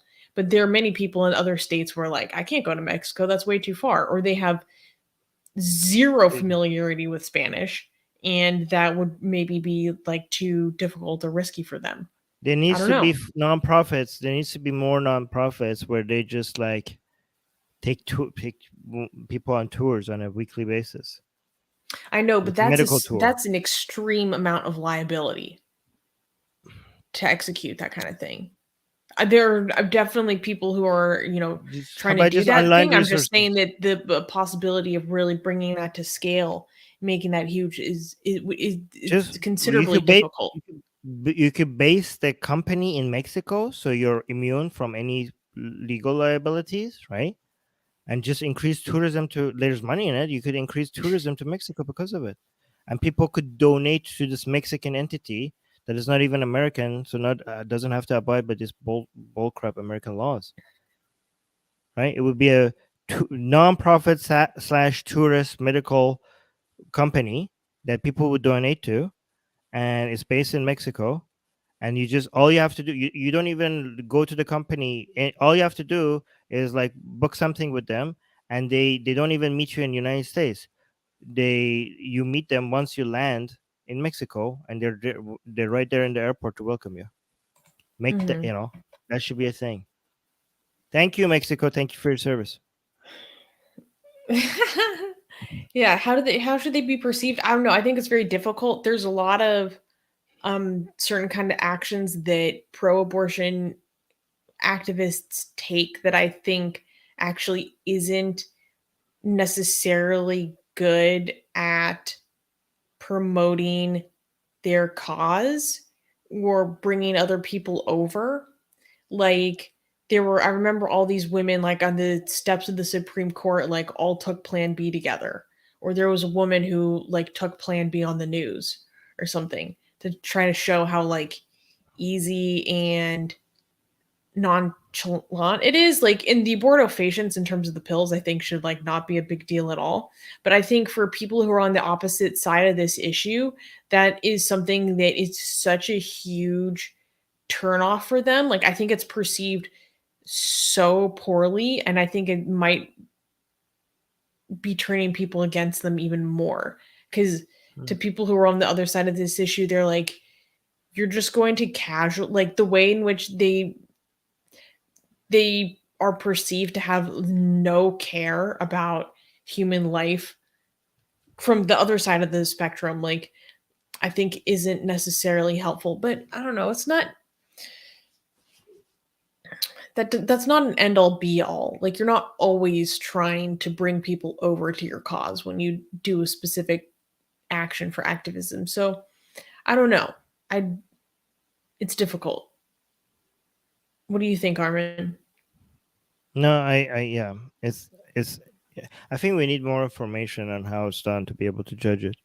But we should move on to the next question. But Okay. can you bring up oxymorons questions, because I know like you have limited time. I want you to just address. I don't want to address those without you being here. So can you do those Hindutva related or questions while you casteism related questions while you're here? Well, some of them aren't questions though. Okay. So Oxymoron is asking, as hierarchical and discriminatory as caste is, in general, it wasn't a very violent institution throughout its history, unlike say slavery, and naturally it still isn't as much in a systemic fashion even today. Any good reasons why quote unquote credible institutions like Amnesty International, USRIF, meaning the United States Committee for International Religious Freedom, and even the United Nations indulges in cursory and partial interpretations of data? Would it be wrong to brand them as imperialistic institutions? Um, I don't understand how these two things are related. In yeah, general, it was. Hold on, let me understand the question. It wasn't tried history, unlike say slavery. I don't understand this. The first part of the question and the second part of the question. I don't know how they relate. Do you understand it? Any good reason why it credible was just institutions? saying like putting forward a claim Mm-hmm. and then making another claim about these institutions, and then should we call them imperialistic institutions? Well, no, because the United Nations is actually an institution that is giving a lot of power to very small countries, right? Like when it comes to um, relative. So even okay, so it's true that countries like United States or China or Russia have a lot more say in the United Nations than other countries. Okay, but relative to what was in history, the relative power of smaller countries, much less countries with a lot less of a military power or economic power, their relative power and say on an international stage has increased significantly because of institutions like United Nations. So it has the opposite effect, right? Like for example, right now you could see Australia is begging some countries in the Pacific to not let China use it as a military base. some very, very, very small countries, right? So countries with very low populations, and they're countries that throughout history would have been considered insignificant. It would have been like a something that empires just like come and roll over them, right?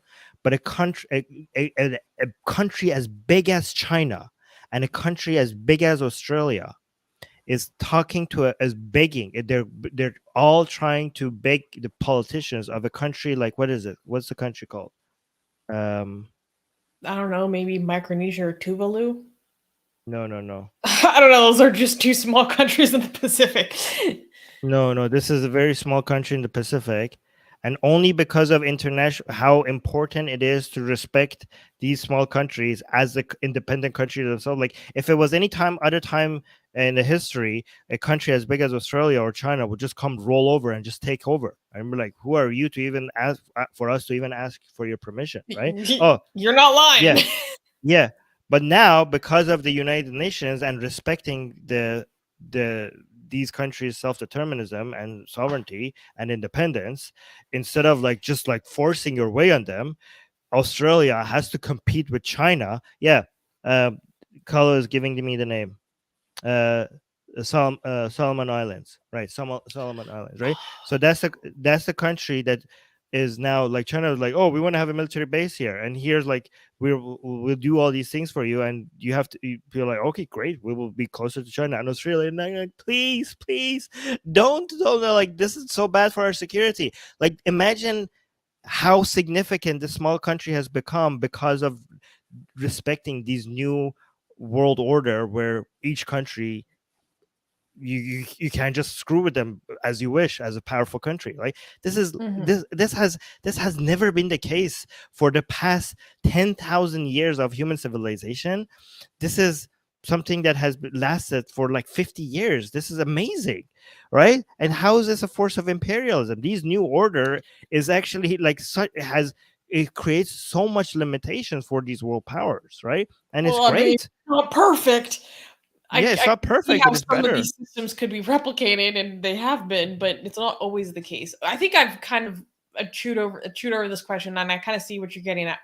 Okay, so the oxymoron, the way that I'm perceiving this question is that because you don't like the conclusions that these institutions have reached, and you don't like what they say, then you are basically making the claim that they are imperialist and therefore like interfering with the sovereignty of India. Like that's the flavor I'm getting. This is like the constant right-leaning excuse in India of like anyone who criticizes or points out something wrong, it's like you're interfering with our sovereignty, and you're like, I'm just like talking about what's going on. Like everyone can see and watch what's happening, and like we have our own words for it. That doesn't necessarily mean that we're actually interfering in your country.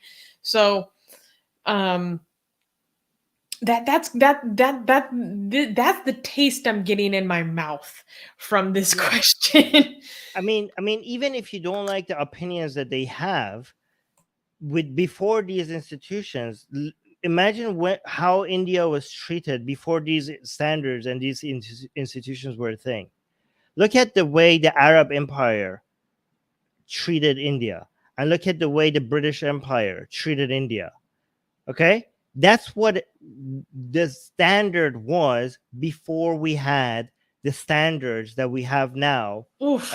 with the institutions like the United Nations. So even if you're not happy with every conclusions that they have, the reason why India is not being invaded like it was throughout its history is because of this new world order that we have.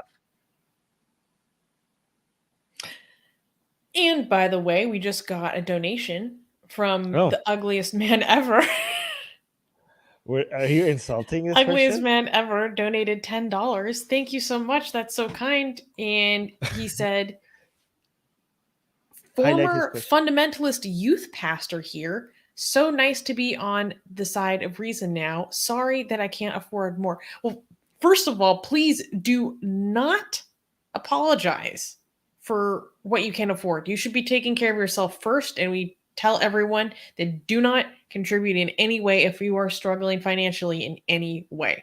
So that being said, thank you so much for your donation, and I'm happy that you feel more free now that you're on the side of reason. And welcome to the No, Atheist Republic. no. Well, I'm glad that Susanna froze right at the end of her welcoming, so that was not in the middle of it. So that was good. You're back, Susanna. Hi. Hi, hi. No, your message went through perfectly. It got cut right at the right spot, so that's Okay, good. good. You said welcome to the Atheist Republic, and then it got cut.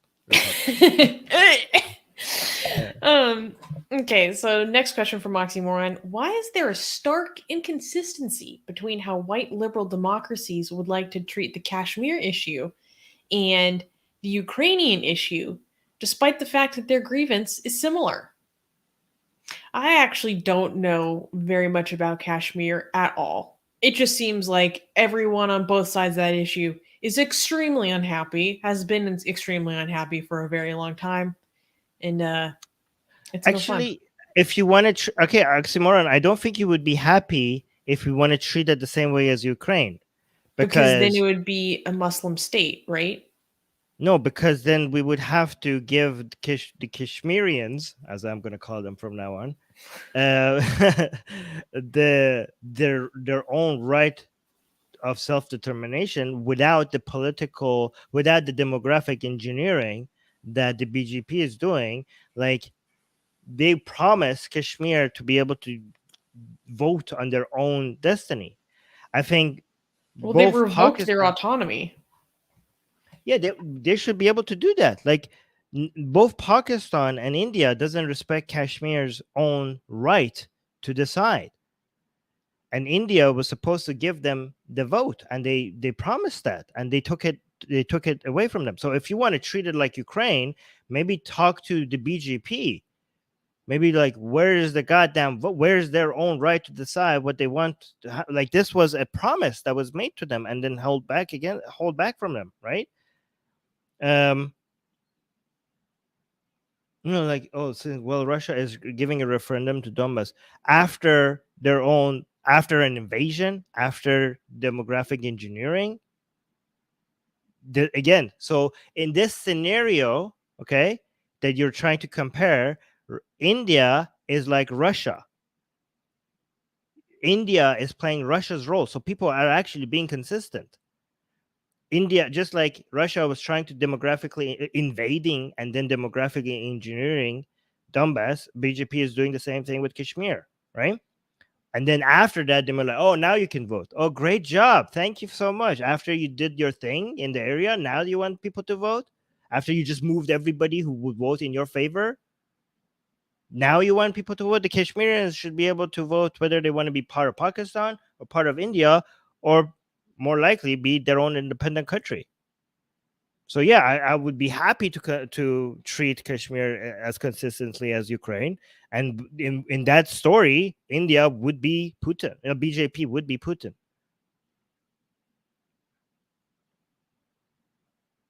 No, you say, like, Oxymoron say India is Ukraine in this case. No, India is not Ukraine in this case. Kashmir is Ukraine in this case. India is Russia in this case. Oh boy.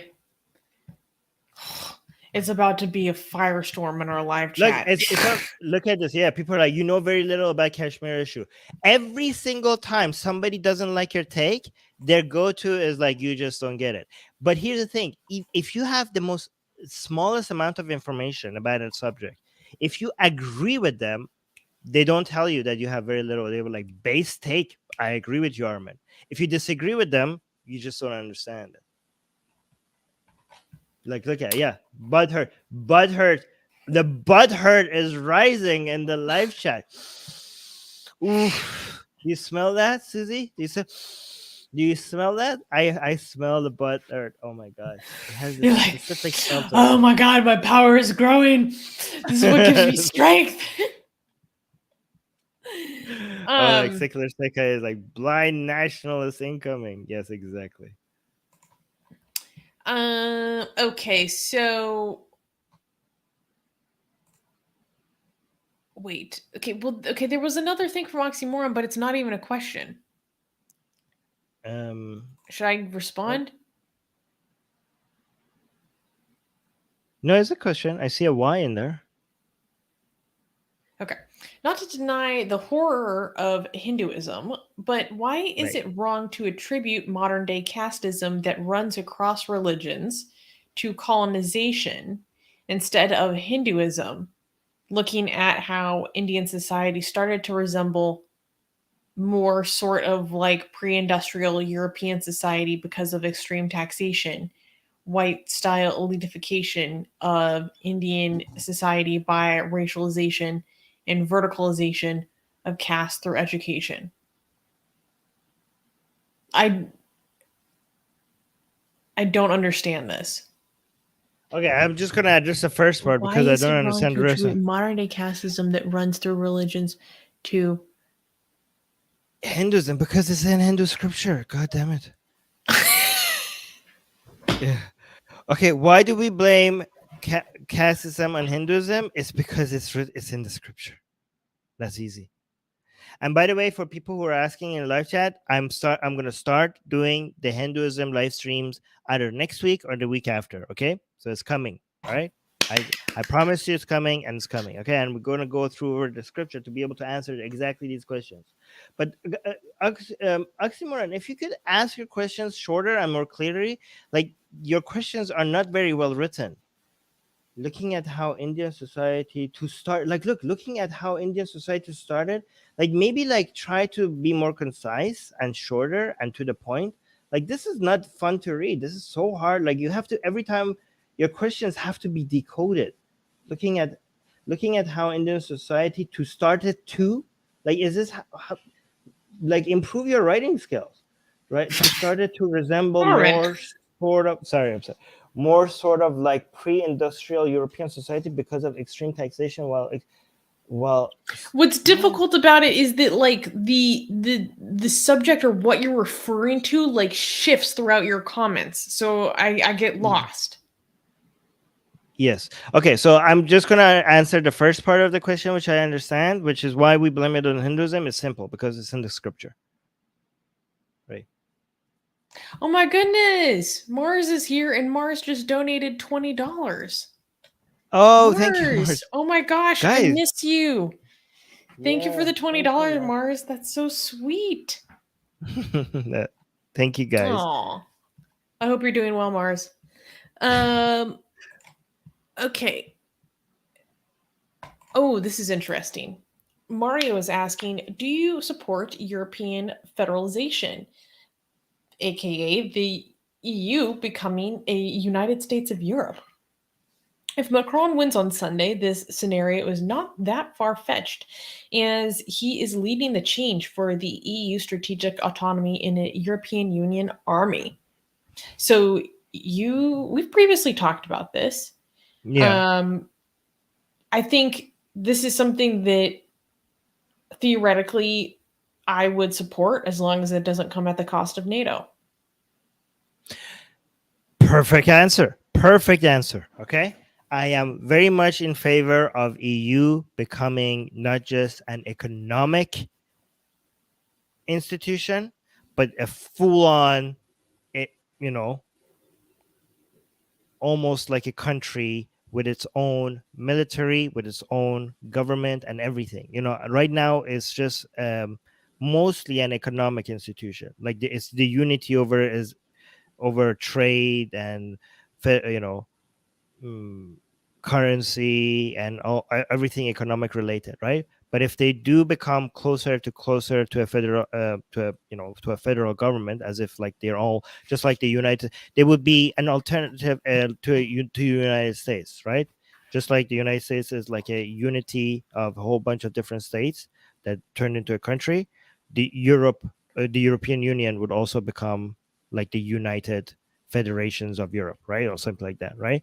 So it would be an alternative. And again, the reason why I like that, the reason why we need that, is because the United States cannot be, especially with its bad track record, the only defender against the rise of tyranny in China and Russia, and also the Islamic Republic of Iran, right? The champion of Enlightenment values and human rights cannot be, I mean, just United States, especially with a country that has such a bad record in human rights violations itself, in Iraq, in Yemen, in Cambodia, in South America. You know, even if this happens, the military that the EU would have would not be even remotely close to what the United States has. Okay, like the United States will still by far outweigh what Europe has, but again, it will still be politically very powerful in the world, like to have that alternative, to have the you know a new almost a new country with a better track record. I know if you go just a little bit backwards, like if you look at the record that France has in Africa, it's not that great. And if you go with the record of Germany has in Europe, that's not that great either. But in recent history, Europe has been a bit more consistent when it comes to the values and the rights that they're supposed to. And you know, actually, that's debatable. But again, I like a competition. I like the competition, and it can't just be relying on US all the time to like come clean things up. Okay, that's why United States gets to be a violator of human rights, because it's the only protector of it as well. So there's not that much of a competition for a police world policing, right? Damn. So yeah, that's why we need alternatives. So I am very much in favor of this. However, I do not appreciate Macron's previous anti-NATO positions, right? So you could provide an alternative without dissing the United States, because you need United States military power. You are nothing without United States military power. So don't build this alternative without attacking or dismissing the relevancy and the importance of NATO, which has United States in it. Okay, you could have both. Okay, you could be like, well, when we need United States, we'll use NATO. When we don't, we'll use whatever the EU comes up with, right? But I'm grateful that because of thanks to Putin, no, not that many people are dissing NATO anymore, right? So that anti-NATO position that Macron has is very unpopular these days. So thank you, Putin, for that. Thank you very much, Putin, for that. So you could push for this while also accepting that NATO is still relevant, NATO is still important, and United States contribution is still needed. I am also, I mean, excuse the phrase, I am hoping to God that Macron wins this election. Oh my God. Oh my God. Let's just give, you know what? Let's say if Macron doesn't win, right? And Biden doesn't win, you know, both France. I hope Biden Trump doesn't run again. I hope Biden doesn't run again. Yeah. But then Kamala might run, and then we're screwed. We're screwed. Well, yeah. If Kamala who else runs, would we run? Are effed beyond all recognition. Okay, but who else does that have a chance? Nobody has a chance. I mean, Bernie has Sanders. Bernie, yeah, Bernie is, but Bernie is not going to run. Maybe if Biden runs, I don't know how that works. Okay, anyways, but imagine what happens if Trump wins and United States, and Le Pen wins in France. Both the EU and the world. I'm exaggerating. Let me exaggerate. But the world order is just like attacked at its base. Okay, the everything just that pack it up and go home. Just just give up. Just like I'm so like, oh my God, like if Le Pen wins in France, that's going to be the whole thing, because Germany is not leading the European Union ever since, what's her name? Oh my God, Angela Merkel. Ever since she's gone, Europe is under Macron's leadership, right?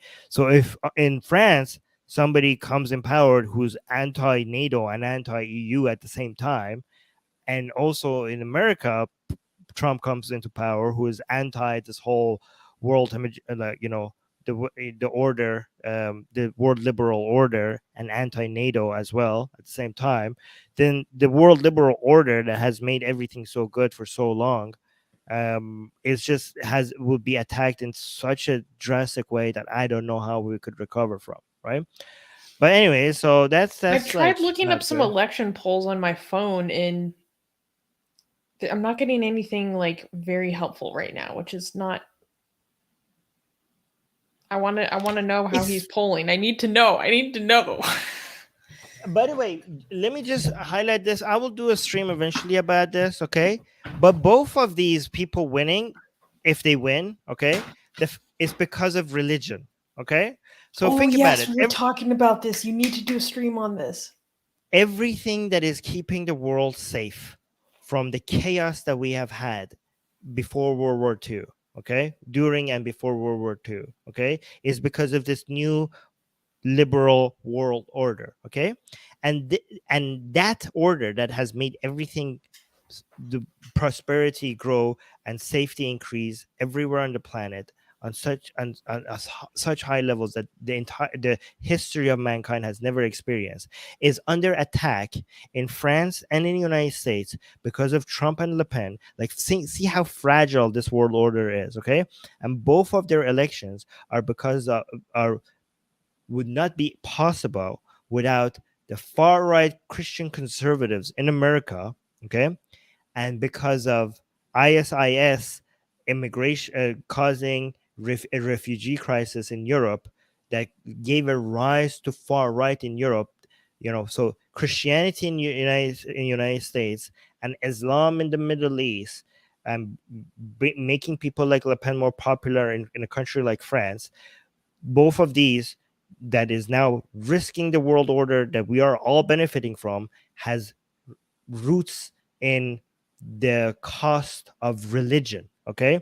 So when Mm-hmm. people tell you about, oh, atheist activism is not that important and this is like religion, okay, who cares, just remind them that the greatest threat right now we have to the liberal order that is keeping you safe, both of them have their roots to in Christianity and in Islam, right? So then you will understand how important atheist activism is. And with that note, please donate to Atheist Republic, because we're not that big and we're actually the biggest. We're the biggest atheist organization in the world, when it comes to number of followers, and we're not very big. So imagine how much more resources we're going to need, given how important this is. By the way, we did get a donation earlier by an We got a bunch of anonymous. donations that I want to read off. So we got Okay, an read them. anonymous $5 donation, 5 Canadian dollars. So thank you to whoever gave us that.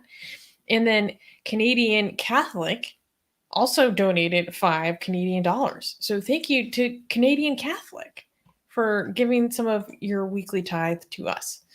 Thank you. And wait, I think I just missed one. Let me double check. There was an anonymous one. Wow, we reached the 700 mark with our I know, fundraising. amazing. I can't believe we're already at amazing. Thank you, Then guys. Sean Thathram donated $5 to Atheist Republic as well. Thank Thank you you, so guys. much. That's so kind. We're almost hitting Anything else? 1,000. I While know it's Susanna is incredible. like, It's you, amazing. or, Um, yes, amazing. By the way, we're actually going to be able to eventually maybe pay our CEO so that she doesn't have to do all of this for free because of your donations. So thank you for that. Yeah. I think now is a good time for me to drop off because I'm starting to Okay. feel sick. Wait, can you say Um, goodbye to people while I go pee? But I'll be right back. Just 2 minutes, okay? But tell them that I'm gonna do the rest of the questions and I'm gonna bring them up, okay? Just 1 second. I'll be right back. yeah. So I need to drop off today because, well, one, I'm not feeling too well. And also I need to take a little bit less time on the Q&As because let me remove this comment.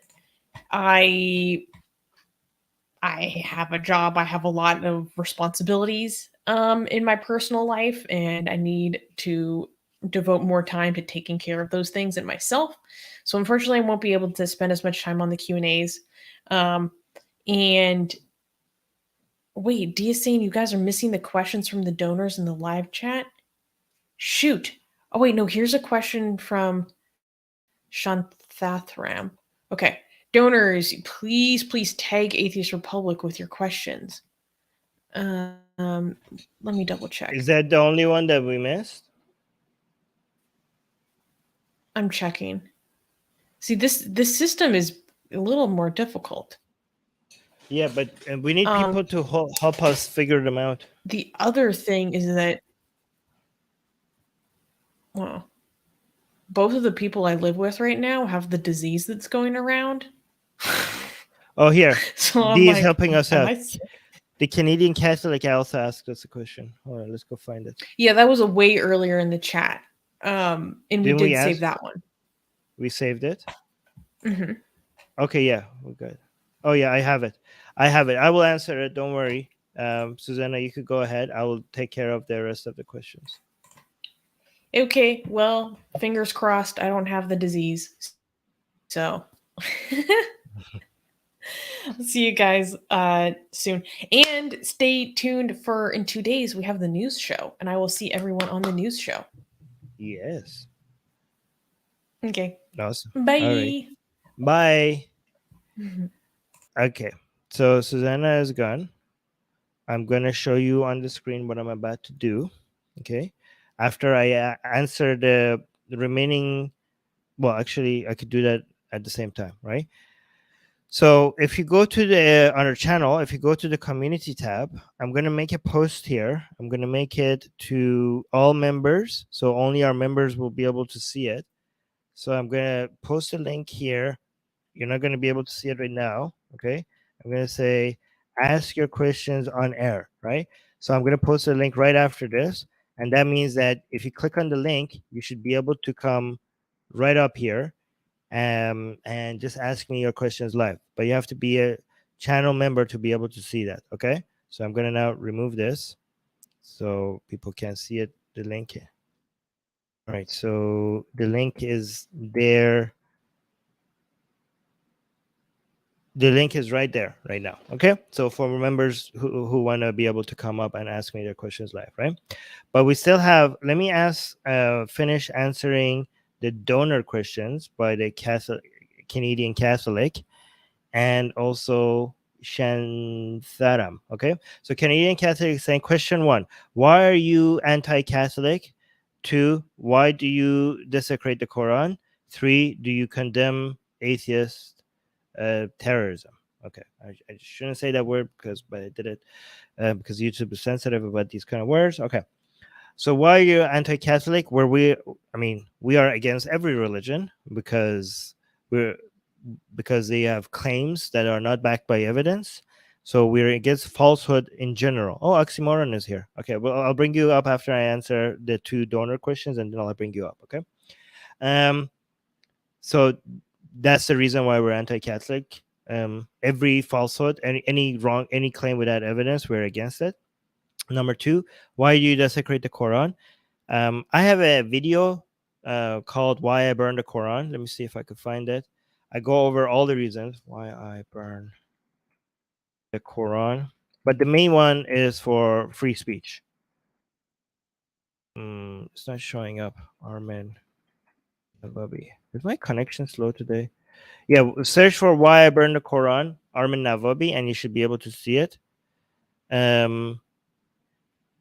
But the main reason is to promote freedom of expression because it doesn't harm anybody. These days, I don't burn the Quran anymore because I don't want to encourage people burning things that could eventually maybe cause harm, burn their house down or something. These days, I just, spit on the Quran, tear it apart. But the main reason is to tell people that they can decide the rules for us. Like, this is my Quran. It's not anyone else's Quran. I paid for it. It's mine. It's my property. And if I destroy it, it's my right to do so. And nobody gets to tell us that we can't. Right. So it's basically for that. Oh, I saw PK up for a second and then he left. Hold on a second. Oh, PK came and posted a question in the private chat. Okay, I'll answer that as well. And the third question: do you condemn atheist terrorism? I'm going to say terrorism so that I don't trigger the YouTube algorithm. Yes, I condemn any form of terrorism. Of course, I do. Okay, great. There's that. So let me answer this other donor question by Shantharam. Shantharam, and then I'll bring Oxymoron on for a second before I go to the next patron questions. Did you guys ever talk about the issue in India where the government keeps bulldozing places? If not, you can do that at some point if you want. Okay, yes, we will. I think Susanna is going to cover that on the news at some point. I don't know. She she picks the news, so I'm not in. But yeah, I think it would be a good idea if we cover that, because I saw that just happen recently. We do the news every week. We pick 10 news items. Oh yeah, Susanna is just confirming in the live chat that yes, uh, I'm going to cover this on the news. So Susanna already confirmed that we are going to cover that. Fantastic. And yeah, we got a $5 donation from the Canadian Catholic. So I asked his or her question, and now I'm going to bring Oxy. Yeah, this is Susanna. Okay, so bring Oxymoron on. Hold on, let me get this. Hello, Hi, hi, Oxymoron. Armin. Hi. Hey, how are you? How are you doing? Good, good. I'm fine.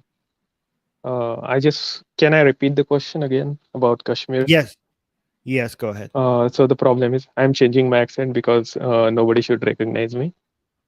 Okay.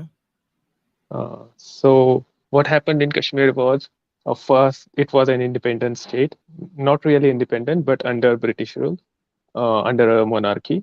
So what happened was Pakistan tried to invade it, and the king submitted to India. Yes, I know that. So India's position was the aggressor is Pakistan here. You cannot equate aggressor with the victim. So, which is United States did, United Nation, United Kingdom, and uh, United States had similar position on this issue. That it doesn't matter if there was monarchy. Let people decide what they should want. So it's similar case with Okay, okay. Donbass, if you think. So you miss an important point. So the people were mostly Muslim, right? The government, the king was Hindu. The people were mostly Muslim at that time, correct? So how should it matter? No, no, no. You should. But you're Is saying there the people problem should with? decide. No, you're saying the people should decide, right? Yeah. A king is not a democratic representative of their people. It doesn't matter, but KSA no, is not democratic, but it is recognized by UN. Okay, it is recognized by UK. I'm just going based on what you said. You said the people should be able to decide. I'm not Yeah. talking about what That I'm not was talking position about. of India too. Yeah, okay. But I'm not saying what the UK recognizes or the US recognizes, okay? I'm going by your standards. You said people should decide, okay? But then you mentioned the king submitted to India for as a way to join them instead of Pakistan, right? The king doesn't represent the people. Yeah. Okay. So, by the way, for people in the live chat who were like, "Oh, Armin, you don't understand anything about your information is incorrect." Or like there are some information that I have. This is the information I have. People were mostly Muslim. The king was Hindu, right? So the people who get butthurt over all my conclusions, they cannot tell me that I don't know anything about the situation, right? So I agree with you, by the way, Oxymoron. Yeah, people should decide.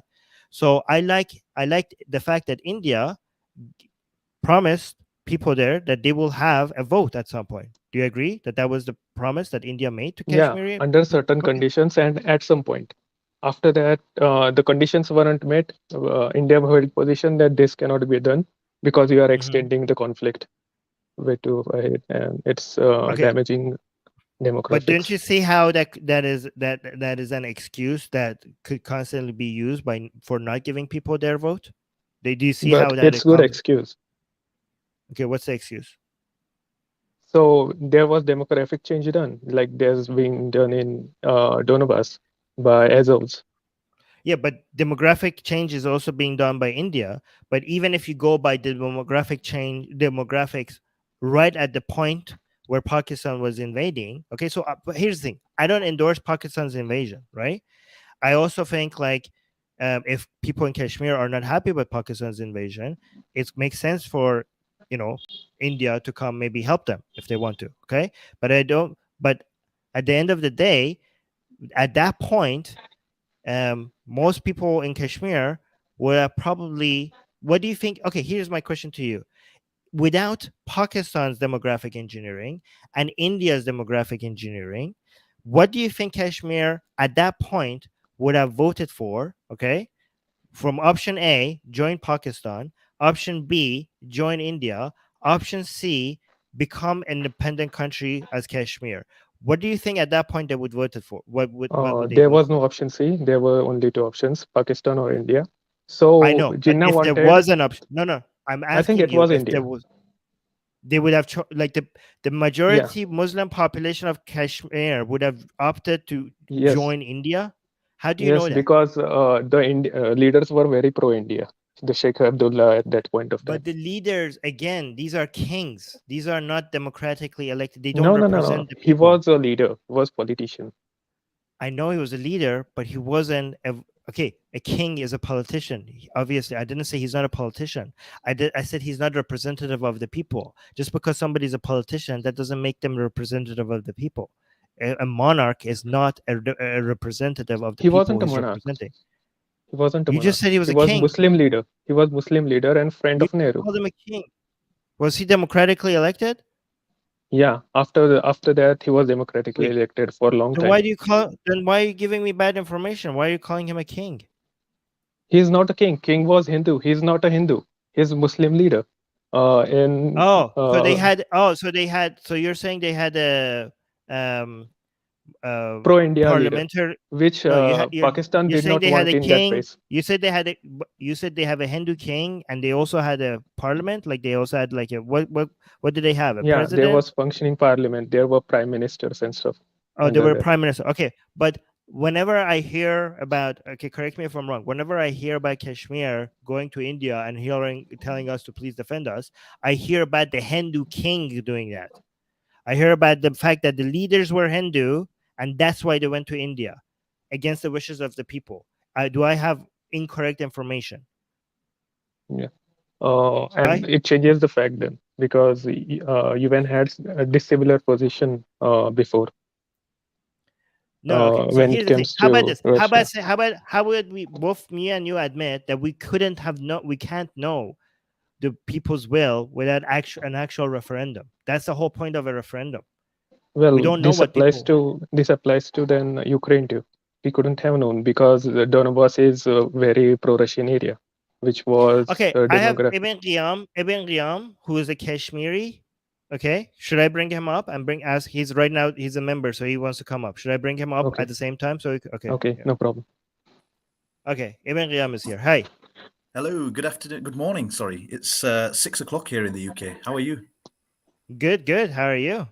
Yeah, not too bad. I hope my connection is good. I've got no earbuds, so there might be a slight echo, but hopefully everything's coming through clearly at the moment.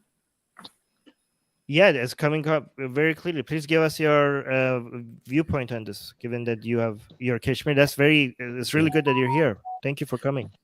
Well, if an election was held today or a referendum was held today, the vast majority of Kashmiris would not join India just because of how they've been treated over the past, say, 10, 15 years under the BJP, especially when the BJP government was elected. They've taken away their right as an autonomous state.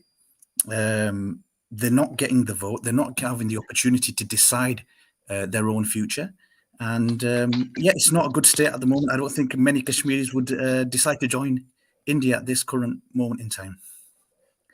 Okay, but somebody might say, I think somebody like Oxymoron might say, and correct me, Oxymoron, if I'm wrong, that the reason why they wouldn't vote for that is because Pakistan has done demographic engineering on Kashmir, and that's why right now they wouldn't vote that way. What demographic engineering have they done? Oxymoron, have they done demographic engineering on Kashmir? In Pakistan's part of Kashmir, and then they had infiltrations that removed Kashmiri Pandits and radicalized the population. Now, I'm pointing out at 1948, when at the point Kashmiris would have voted for India. because the leadership was very favorable to India at that The point of time. demographic engineering you're talking about was in relation to the 1990.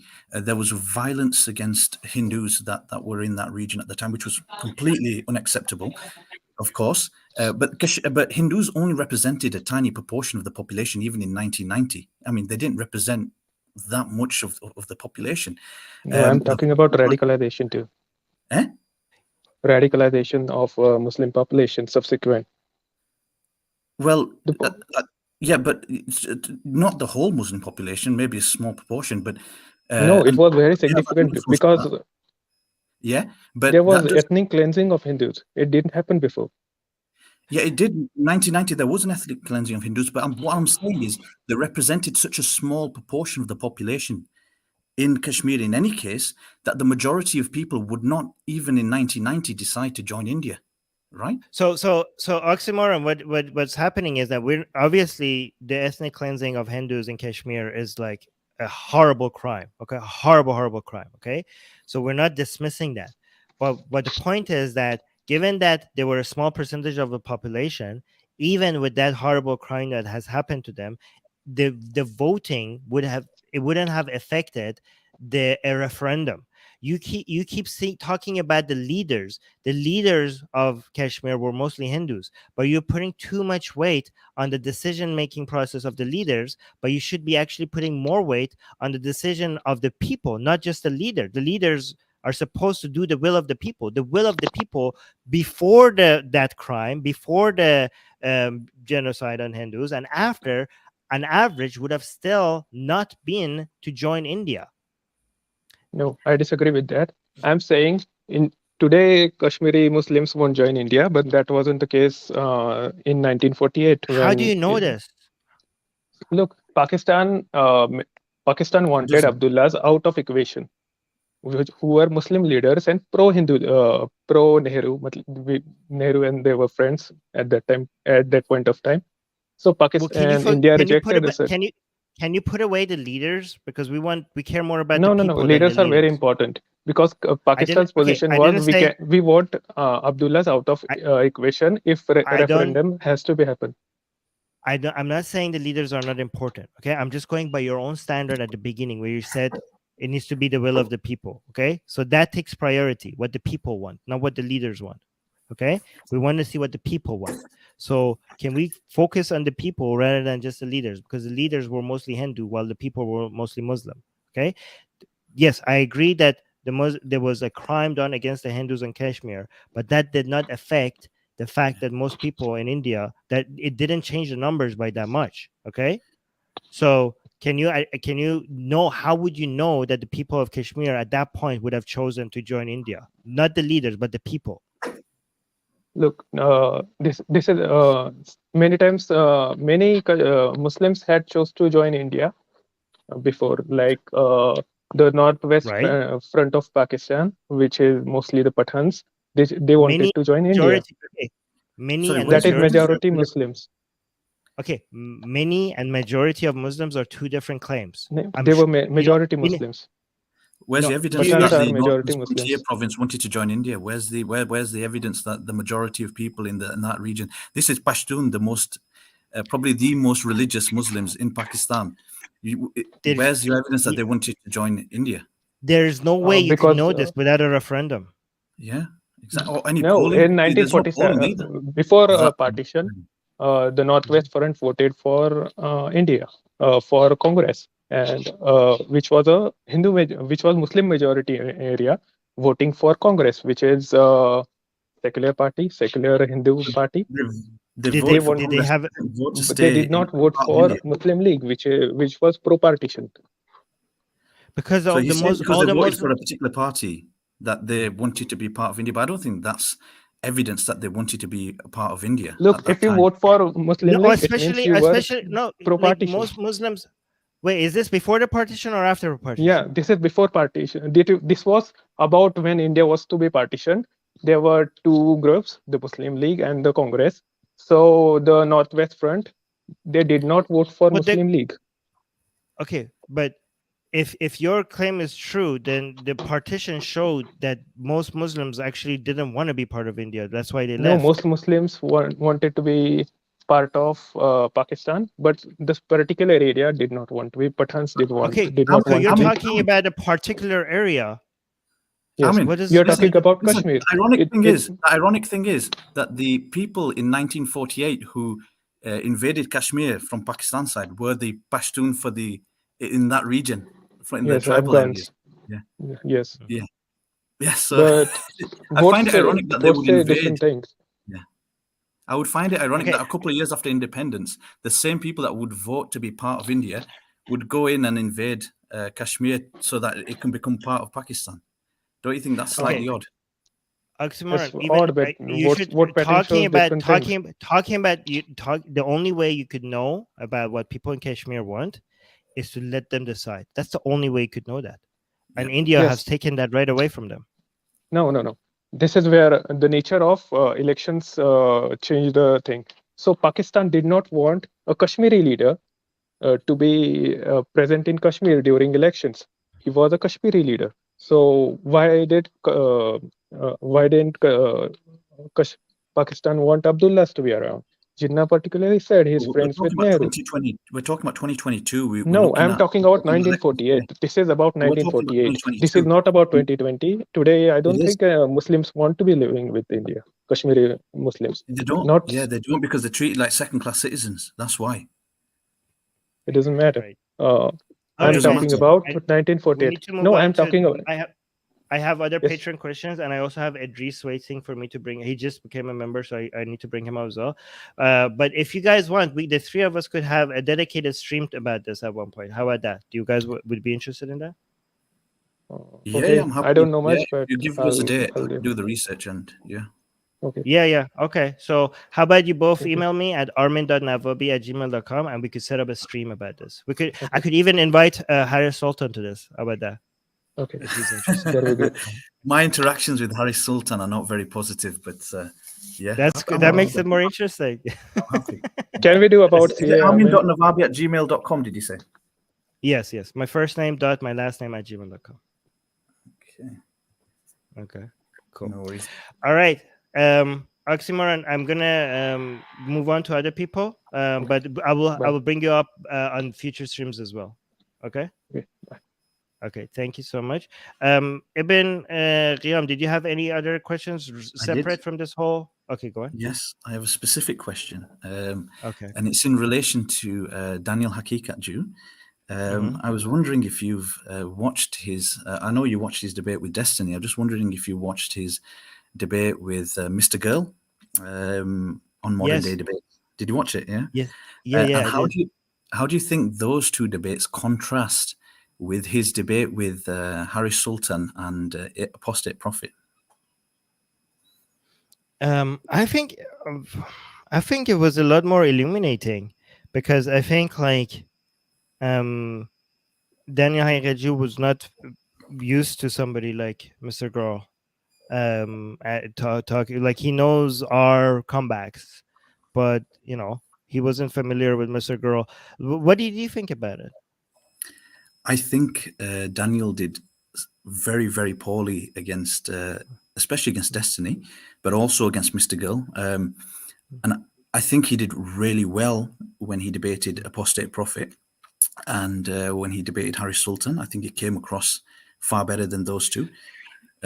Because he knows ex-Muslim points, but he doesn't know he's not very as used to talking to liberals, Western liberals. That's what. And especially people who understand where their beliefs come from, because both Destiny and Mr. Girl, as you can tell from the debate, they had first principles, they had conclusions, and they had an ethical framework, and you could see that in the way that they were questioning Daniel. Like, for example, Destiny asked Daniel the question, would Muslims be better off? I think, was it something like, would Muslims be better off living in the West? Yeah, would Muslims be better off living in the West compared to atheists living in a Muslim or gay people? No, I wish he would have. No, he said, I wish he would say atheist. He said LGBT. Yeah. But do you know what it does? Because Daniel has the same first principles as Destiny does. So his first principles are essentially to maximize happiness or to maximize well-being of society. But he believes that going to like a pre Enlightenment era would do that. He also has the same ethical framework, as in he's got a consequentialist framework, and I think he uses Islam as a vehicle against modernization. I'm not even 100% certain if he believes in it himself. I mean, he might not do, but I think because just looking at all the debates he's had, it's never about Tawheed, the most important principle within Islam. It's always about modernity. And he seems like he just uses Islam as a vehicle to bash against that. But when Daniel, I think he just see modernity as the greatest threat to Islam. So he does care about no. Like you could frame, the concept of Tawheed is so flexible. You could make everything to be about Tawheed, right? Because like you could make modernity as people not paying worship, having partners for Allah. You know what I mean? Like you could make modernity about people not prioritizing God. If you defined shirk as vague as not prioritizing God, then everything it becomes about Tawheed. Right, but do you know why I say? Do you know why I say that? Because in his debate with the Christian guy that speaks with AP, I can't remember his name, David Wood. He actually said to David that Christians should be more Christian. He said something of that nature, that they should be more. I would rather live in a Christian society than an atheist society. And then he said Christians should be more Christian. He wasn't even really pushing for them to convert to Islam, but Christians believe in Trinity, and that goes against the concept of Tawheed. Well, that's not what as Muslims think true Christianity is. Okay, so this works both if you think about it from outside of Islam and within Islam. It still works. Okay, if you look at it from fighting modernity, Christians, Jews, and Christians and Jews, they are basically conservative, so they're anti-modernity. So from fighting modernity perspective, it makes sense for him to say, like, why don't you just be more traditional? Why are you bending a knee to modernity, right? Be more conservative about your religion, right? But even from an Islamic perspective, if you want to if he like be more Christian, and you're like, well, they're teaching Trinity. Well, not according to Islam. That's not true Christianity. Technically, the way to be more Christian is to be more Muslim, because Christianity was Islam according to Islam. Right? But then wouldn't you just say become a Muslim then? Why would you say be? No, do you know what Daniel, essentially he was saying in that debate that Christians are liberalizing. So that's the concept of modernizing, etc., like you mentioned before. But he never like questioned the concept of the Trinity. He never went down that line when he was having that conversation with David Wood, which seems to me that he's focusing on one particular idea, which is modernization. He sees it as a greater. Well, he thinks that it's taking over the world, right? He thinks that it's Islam or modernity. He doesn't think like Christianity or Judaism, like, or any of these are going to take over the world. He's like, this is what people are. He thinks we're losing Muslims to modernity. We're not losing Muslims to Christianity. So it doesn't matter if Christians are not going to win at the end anyways, right? If Christians unite with Muslims against modernity, that's fine, because that's a greater threat right now. Yeah, fair enough. I mean, that's not the specific question I wanted to ask. I wanted to kind of go more down the route of, do you think Apostate Prophet, I would say, irresponsibly platformed Daniel Hakikat Jew when he had so many subscribers, and he allowed Daniel to come onto his platform, and basically he didn't provide any real pushback in that conversation, in my opinion. In fact, he succumbed. I don't think you need to. I think the best force against Islam is Daniel Hakikat Jew. So I think it's really good for him to grow. Why? I mean, when we say how bad Islam is, most people think we're exaggerating. So let a Muslim tell you that he's for wife beating, for marrying children, for slavery. Like, let a Muslim speak, let a Muslim show you what Islam represents. I think that is like, I don't know if you've, like, when Daniel Hakikat Jew goes and the audience of somebody like Destiny listen to Daniel Haqiqatjou, they're shocked about what they're hearing. And I think this is great. Like, let them be introduced to Islam through Daniel himself. I don't think it takes much. I think just letting Daniel speak is actually good for, even if you don't push back against him, just like ask him questions. You just let just people see what his views are. I think that's fantastic. I think this is one of the worst strategies ever, because we've seen over the past decade, we've seen it with another group of people where if you provide them with just a platform to speak and they have terrible views, that their numbers just grow, and a lot of decent, ordinary people can be influenced by that behavior and then accept those ideas. We've seen that over the past decade with the far right. If you look at Mark Collette, who had a conversation with Daniel recently. This guy is a neo-naughty, whatever we can't use the words, right? This guy was an unknown person when he was member of the British National Party, right? He's actually from the same city as me. He lives in the same city as me, right? This guy, he went onto YouTube and he amassed something like 200,000 subscribers before he was banned. Okay, the difference is convince people, and you look at, for example, Vosh. So many of the people that have joined him, these are now on the far left. These people were on the far right because they were convinced by these talking points. They were convinced, even though they may have been some of the worst talking points, because there was no real pushback from the left, and because everyone that was pushing back was incompetent. They accepted those ideas, and it was only when someone like Vosh or Destiny came along and was able to challenge those ideas in a positive way that they came back to the left.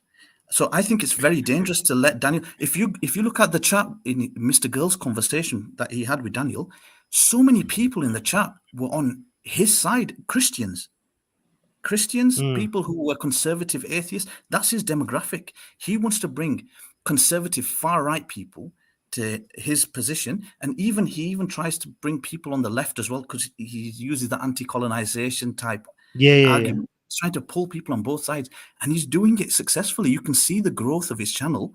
He's doing it successfully. I think this is one of the worst strategies. But the thing is that oh, sorry, you got cut for a second. Oh, sorry. Yeah, no, you go. No, sorry. No, but I'm just saying. I think like what you need to understand is that the people who think like Daniel are the numbers of them is already exponentially much higher than the entire viewership of Daniel Haqiqatjou. Even if it becomes 100 times bigger than he is, I think most people don't understand how many Muslims are out there that think like him already. Okay, I think the bigger problem we have right now is that people not knowing that this is not what Daniel Haqiqatjou believes. It's not a radical view of Islam. This is the mainstream view of Islam. But I don't think in Saudi Arabia, in Egypt, in Palestine, you know what I mean? So I think raising awareness about how big of a threat this is, like we haven't been able to do that successfully by telling people. Like I think hearing that from a Muslim will give us that. And you act like this is like Daniel Haqiqatjou is like has this fringe viewpoint, and oh no, all of a sudden if he has a YouTube channel and his YouTube channel is growing, now all of a sudden this idea is going to become popular. Well, I'm gonna newsflash, these ideas are already extremely popular. Like this is only a small window to that world for us. You know what I mean? This is not something fringe that all of a sudden becoming mainstream. This is already mainstream in the Islamic world. Yeah, it may be the case but the ideas are not formulated in a structured way in the Islamic world. People just react based on what they're basically their local imam has told them, or they just react based on it. The problem is he's doing it in the English language, right? He's doing it in the English language, so he's not, he's not convincing the people in the Islamic world. He's convincing people in the West. He's convincing English-speaking Muslims to adopt these ideas. I think he's convincing more people that Islam is toxic than people Muslims he's convincing to become more radical. I don't think so, because if you look at, for example, when he had the conversation with AP, most of those people, they're not liberals. Most of his views are not liberals. They're conservative Christians, right? And What's your issue with the way AP handled the discussion? Well, I don't think he provided any real pushback whatsoever. I think you've got a guy there who can barely string two coherent sentences together in English, and he's going up against a Harvard graduate, and I don't think that's going to result in good outcomes. Do Yeah. you really think that there are liberal Muslims in AP's audience who are going to be like, okay, I'm convinced, I'm going to beat my Not wife liberal now? Muslims. Maybe not liberal Muslims in AP's audience. I don't think there's many liberal Muslims watching AP's channel. Okay, then who's being converted to what exactly? The conservative far-right Christians who are disenfranchised with Christianity, And far-right atheists who are okay, but they're already far-right then. Yeah, but he's So you're pushing talking them about people even who are further. He's pushing them even further into no. an These are ideology the which is people who are not even worse. okay. The people who are not even Muslim, who are taking Daniel Hagaju seriously. These are people who are already anti-LGBT, anti-woman. Like, there's no way you could be a non-Muslim and you could be farther. I mean, there's very little room for further radicalization by a Muslim if you're not a Muslim yourself. If you're taking this seriously, you're already extremely far right. I think he could convince even liberals, even people on the left. I think he could convince. If you don't put up a strong argument against him, I think for somebody, example, I think somebody who's like anti-modernity, for most people who are like in the middle, if somebody takes a position against modernity and they do it while there are for wife beating and for slavery and for marrying children, I think that is the best case that we have for why modernity is good. Like, I don't think a lot of people who are in the middle are going to listen to that gibberish and be like, okay, I'm convinced modernity is bad. They're like, please give me, I like to overdose on modernity right now. Thank you very much. If this guy represents moving away from modernity, give me whatever this guy is not having. You know what I mean? But we can see following his conversation with Apostate Prophet, he was getting, before that, prior to that conversation, he was getting about, I'm on Social Blade right now, right? He was getting about 300 subscribers a month, his growth. After that conversation, this was in June. It grew to 6,000. But these are people. Yeah, because far right people are discovering him. These are already far right. Yeah. I'm saying these are people who are already far right, whether Muslim or non-Muslim, are discovering him and they like what he has to say. Okay.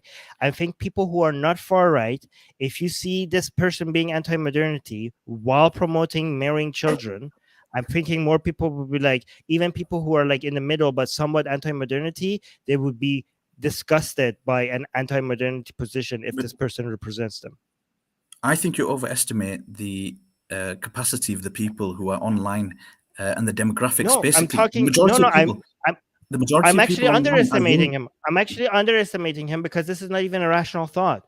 I'm thinking most people, out of disgust, out of feelings about child marriage, without actually without doing a utilitarian calculation, they just say oh, this guy is against modernity, and his conclusion is that we should marry children.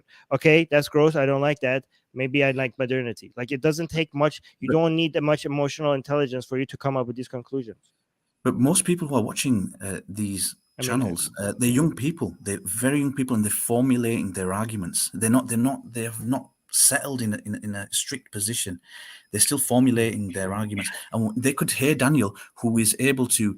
He's not the best debater. I mean, look at him against Destiny. He was all over the place. Look at him against Mr. Girl. He wasn't that competent. But you put him against someone against AP, like AP or Harris Sultan, and he comes across really kind of confident, and the other person's mumbling all over the place. He's going to be young person is going to watch that and think, whoa, this guy might have a point, and I think it's very, very irresponsible, especially AP, when he had such a big platform to put across someone who had zero, kind of like 10,000 followers at the time, and just to give him that boost, it was honestly, it kind of destroyed, it's such a terrible. I think this. I disagree. I mean, I think Harris and AP did. I think I like the fact that brought them up, but I think our disagreement is an opinion that we can't know who's right because we don't have the stats on this, right? So this is just we're just coming up with guesses based I mean, the only thing we on can say is that he grew as a result of those two appearances. We can see on social. and I think that might be, I think he's working his growth might work in our favor, and you think it's the I opposite. don't think so. But I whether 100%. you're right or I'm right, we need data. Like Can I give you completely a submit. quick example? Can I give you a quick example? Mm. Look at the neo naughties. We gave platform to the H guy, and look how quickly they grew as a party. He was saying terrible things against Jewish people, and look how quickly that party grew from almost nothing within a Okay, few but years. It grew massively. that's not changing people's opinions. That's people who were already far. Like No, I don't know what happened there. no, it's not the case. Okay. Germany was like far left. Germany was on the left during the 1920s. No, These no, people these were are convinced the left to the okay, right. no. I don't know how much of that's true. It might be people who were already far right, didn't have a party. Germany becoming far right, it means politically become the far right, not because more people become far right. Might be because the far right people who didn't have a representative, now they have a representative. We don't But know they how became much people's majority. opinions have changed. Yeah, They okay, became but the I majority don't know. Yeah, of the but population. politically, okay, well, that's also not because that's also a lot because of the refugee crisis, right? So it's No, not I'm just talking because about of the people. 1920s when Oh, the 1920s. Weimar Republic was on the left. It was one of the most liberal places Okay. you can go in the 20s, right?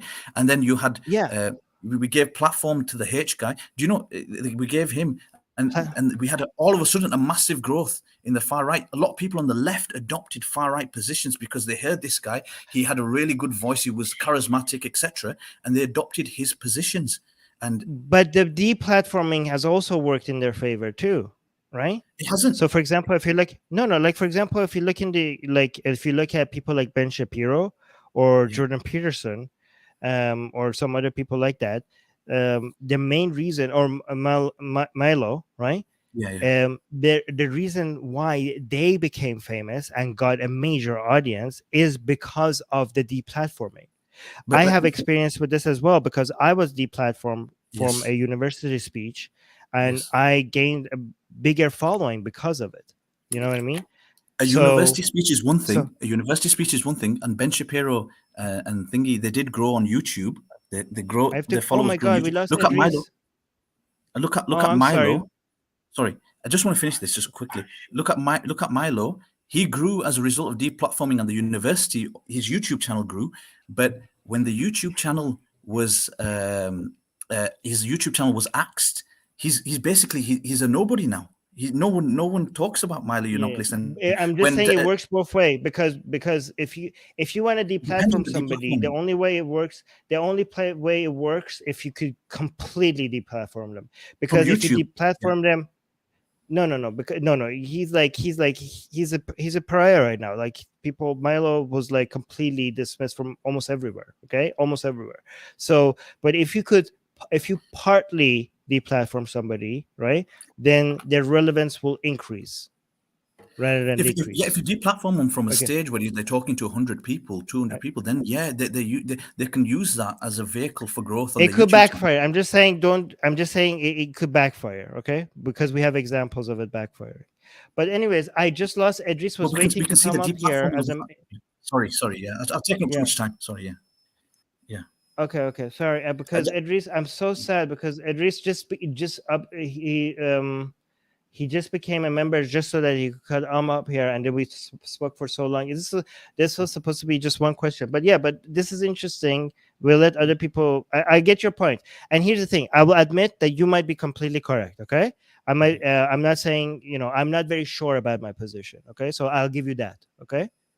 Okay, cool. But you might be right you might be correct that the most responsible thing to do would be not to give a platform to these people. I don't think you're right, but I'm not very confident about my position. Okay, but I need to move on to other people. What confidence do you have if you had to give it a number? I would give my position 60%. 60. I would say mine. I would give it 85%. Okay. I'm willing because I've seen it work. My position. Right. Okay. Okay.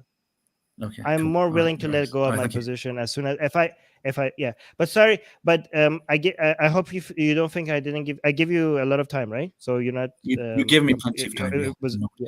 yeah. Okay, Yeah, good. Okay, good. Thank you for being here. And also, let's also one day discuss the Gammon thing. Yeah, We could next go week. over it Next as week. well. I just need to Okay, look over it. Yeah, I just need to look over okay. it again, and then yeah, cool. No worries. Sounds good. Sounds good. Okay, All talk to you right. later. Cheers. Thank you. Bye. Okay, we lost Idris, unfortunately. I'm so sad because he was waiting for so long, and it's my fault. I'm gonna post this question here as a patron question. I'm sorry, Idris. Can because he just became a member. I don't know why I'm feeling so guilty about this because he was so patient about this. No, okay, random guy just became a member as well. So Idris is saying, I'm so sorry I won't be able to come on. I've got to go to school. My question was, do you think an empire blind to religion by letting them do you think an empire blind to religion by letting them evolve and come in contact with more minds will birth a religion monster like Christianity said to erase all other religions in the empire? Let me think about what this question means. Oh, Idris is still in the live chat. Idris, if you want to come back up, I don't think you can, but if you can, come back up because I'm feeling really guilty about you not coming up here. Let me see if I understand this question. Do you think an empire blind to religion by letting them evolve and come into contact with more minds will birth a religion monster like Christianity is? Okay. Blind to religion. An empire. I mean, I don't know, but we don't have empires anymore in the traditional sense. We have, I mean, I don't know. So I don't know how like empires are not historically empires were not blind to religion. Empires used religion, like religion and empire went hand to hand. Religions were the empire's way of branding. It was the empire's brand. So just like you have like McDonald's, it has its brand, and Nike has its brand. Like the Roman Empire had its brand with its religion, right? The Persian Empire has Zoroastrianism as a brand. And, you know, the Arab Empire had Islam as a brand. They used it as a marketing tool. It was their PR. So it's not like they were blind to it. They were effective. They were using it. So I don't think we have any examples for what you're suggesting here. We don't have empires throughout history where they were blind to religion to see, like the example that you give of Christianity was effectively used, you know, when the Roman Empire went from the pagan religions that were before it to Christianity. It was a very conscious and forced way of using Christianity as a tool to brand this new empire. So not only it didn't grow, it didn't become a religious monster because they were just not paying attention to it, and therefore it just grew and took over. They were very involved in you know, promoting Christianity, right? I mean, the Council on Nicaea and all of that, right? So that's my answer to that. Again, I'm apologizing one more time for not having for taking so much time. But anyway, Secular Sekai is up. Hey, Secular Sekai. And I know, guys, we have more Patreon questions. I will get to that, but I want to make sure we don't lose the members here up like I lost Idris. Hi. Hey, how are you? Hey, pretty good. Nice to finally talk to you. Good. Thank you for coming up here. Yeah, definitely. So I figured I would just come on and ask one of my questions for next week right quick before the stream ends. Okay. So, because I've got a huge list of them. So, well, oh yeah, okay. So, my question is about Yazidis. And so I've done a little bit of research, but honestly, I need to read up on it a bit Yeah, more. same. Yeah. But from what I understand, there's kind of like so I need to actually I think, talk to some Yazidis to, find out what their thought is on this. But from my understanding, from an academic perspective, in terms of understanding how Yazidis classify themselves or are classified as an ethnic group, there's kind of a split between whether they are their own unique, like, ethno-religious group, or if they consider themselves to be Kurds who practice their own religion. And so my question is, if at any point in the future, however big or small, any kind of a Kurdish ethno-state or just a Kurdish state of any sort were to be formed like Israel was in the past, um, if that were to occur, do you think that, given that a lot of Kurds are Sunni Muslims, uh, there would be any kind of a religious division, or it would cause any kind of a fracturing for such a state when if it were founded? I can't imagine a Kurdistan, an independent Kurdistan, cracking down on Yazidis. Like, I don't think that would be anywhere on their list of things to do. Okay. Right. So that's not, I don't think that would be a problem. But I would, in general, be, Kurdistanis are not that united over their Sunnism themselves, right?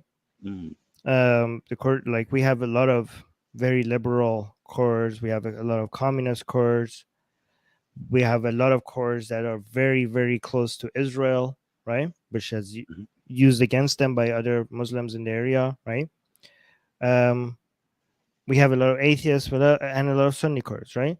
So I think if there's any infighting over religious ideology, the Yazidis will not even show up on the radar, right? I think there would be Sunni Kurds maybe versus communist Kurds, or something like that. Right? That would be it would be something like that. But actually, it wouldn't even be religious. Right now, we already have Kurd on Kurd violence, and it's mostly political rather than religious. They're fighting, right? gotcha. Yeah, right. Yeah. Interesting. Yeah. I, Yeah. I know But that. I am not for an independent Kurdistan. I used to be. I'm not. I changed my mind on that. Okay. What, if you don't mind me asking, what changed your mind on that? I think, like, I wish the Kurds got the chance to have a Kurdistan, when they asked for it after World War One, and maybe even after World War Two, right? Hmm. But I think the age of changing borders should, is over. Like, unless there's a government that just wants to give a referendum to the people to become independent, like they did in the UK with the Scottish, with Scotland, and they did in Canada with Quebec, right? I think that's the Hmm. only ways you should change borders right now, right? But other than that, I think messing up with everybody just should respect the current borders that we have, because disrespecting them, not recognizing the current borders, it just causes more instability than any benefit that you could get out of it, right? I think the new method of fighting for Kurds is to just get some level of autonomy in the Kurdish region that they already have. I don't think, like, it makes sense to change borders anymore, especially anywhere in the Middle East or surrounding it. The borders should just stay the way they are. Mm. The chaos coming from changing it is just not worth the benefits. Right. That makes sense. Yeah. Yeah. I Yeah. admittedly, I still have to do a bit more reading on the topic myself. Right now, I'm actually reading a book by a Kurdish woman from Denmark who, fascinating story. She was a Danish citizen, Kurdish, went to Syria, when, the genocide, the massive thing was happening. I don't know if I can say that on YouTube, but when that was happening against Kurds, because of because of that group. Um, ISIS. yeah, yeah. And yeah, it just talks about her experience there, and then being arrested as soon as she got back to Denmark, because they didn't want any connection whatsoever, even if it was fighting against ISIS. But yeah, it's a complicated topic, that's for sure. I do agree with you that the changing of national borders, the shaking up, if you will, of the international order and just international borders in general is something that has a ripple effect. It's destabilizing. It's not realistically, like for the rest of human history, will it never happen again? I think it probably will, but encouraging it is definitely it's a gamble, and it's something that should not be done. Encouraging Not, what again? Sorry. oh, Hmm. like Hmm. the changing of borders or Yeah. the like the creating of a new state through military force. Oh yeah, if you do that in one border, you're basically destabilizing the whole world because everything hangs on the new liberal order, which is a huge part of it is to accept and recognize borders by the United Nations and respect every country's sovereignty and independence, right? And the right for the people. So I mean, actually, there's a conflict between the right for self-determination and also respecting the border. Sometimes those two ideas come in conflict, but there's a way that you could address that. But I don't want to get into the details right now over here. Right. But I just want to say, like, this order that we have come up with has been so valuable that we don't want to screw with it. You know what I mean? Because, for example, if we allow Putin to just be like, "Oh, I'm going to change these borders here," the impact of that is not just on Ukraine. The impact of that is emboldening all leaders everywhere to be like, okay, I guess these borders are wishy-washy, right? I guess we could like mess with other borders everywhere. Like we're setting a precedent, right? That these borders are not, and we're going to go to a pre-World War I era where invasion and not recognizing countries was a thing, and we don't like that world because it was a much more violent world. So that's Yeah, why it's so important to respect borders and not change them. exactly. Yeah. And what you're saying right now, e- even for regions of the world that maybe don't have wholehearted support, but have more support than others from the West in terms of being recognized as either independent countries or de facto independent countries. Like, for example, it's complicated and none of them are perfect, but Somaliland or Kosovo Mm, or Taiwan. Although in the case of Taiwan specifically, there's the behemoth of China, mm. constantly dogging anyone who even talks to Taiwan. But yeah, exactly. Even for places that have more support from the West, that that that attitude, that idea of we can't shake what we've got built so far. We can't break down the current order. That's definitely something that I think has been affecting foreign policy for many Western nations for decades Yeah. now. But Yeah, and rightfully also, so. Yeah. yeah. Oh, and I can't see if there's anyone else in the chat. So if No, some, I do have Patreon questions that I need to finish, and I also have okay, donations that I need to write. But yeah. okay, perfect. Go. Well, hey, thanks for having me, and Mm. yeah, I'll leave you some more questions next week. All right, Awesome. good I talking. like your questions, by the way. So keep them coming. Thank you for that. Yeah, no problem. All right, All right. bye. All right. Take care. All right, let me see. We have some. Wow, Susanna, even when she's not feeling very well, she's working behind the scenes. She's starring all these donations for me to highlight. Thank you so much, Susanna. Susanna is saying $5 donation from another $5 from Canadian Catholic, and then we got a $5 donation from Secular Sakai. Thank you so much for that.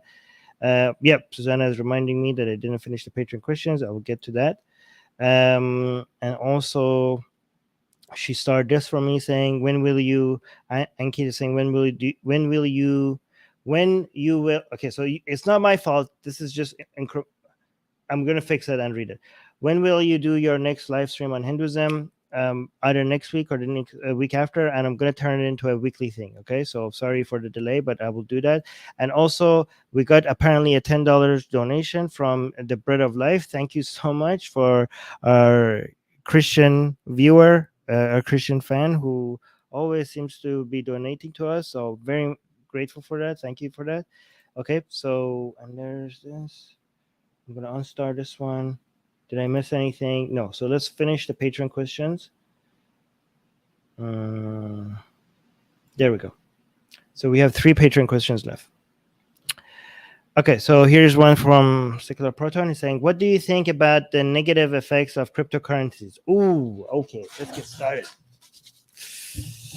All right. What do you think about the negative effects of cryptocurrencies if cryptos are so widespread that they are competing with fiat government's ability, so fiat currency, government's ability to inflate currency, do intrusion in times of crisis, or to sanction adversaries will be greatly reduced, given that controlled inflation is necessary for economic growth. Okay, that's the end of the sentence. Or sometimes you need to just print money to bail out the economy, e.g. for the beer bug.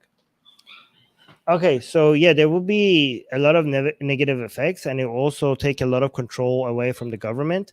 However, there are also a lot of benefits. Like, yeah, this is the cost, but there's also a lot of benefits. So I don't know when will this happen. What you're mentioning, like the U.S. dollar is such a is not for the foreseeable future at threat of losing its position to cryptocurrencies.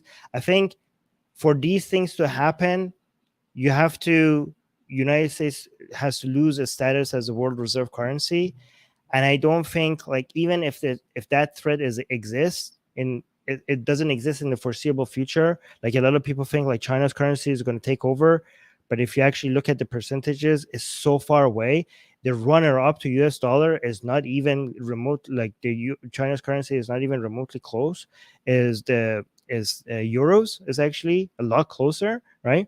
So I don't know where the people are getting. Yes, United States is losing a lot of its as a percentage, as the world reserve currency is losing it, the percentage is dropping, but it's still by a huge margin to the next runner up, which is euros, right? But for all of these costs that you're saying to happen, right? I don't think we're even remotely close for cryptocurrencies to be that threat. So because cryptocurrencies, if you look at the total market cap of cryptocurrencies, they're way below everything else that could cause this thing to happen. They're way behind everything else, right? So when it comes to the power of using, government, United States government, for example, to be able to inflate the currency or print money or use it as a way to sanction other countries, right?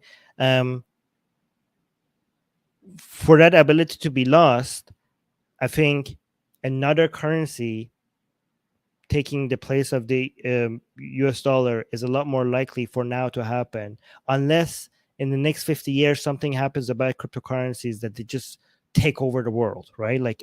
Astronomically fast growth. Right now, I don't think we're even close to that, right?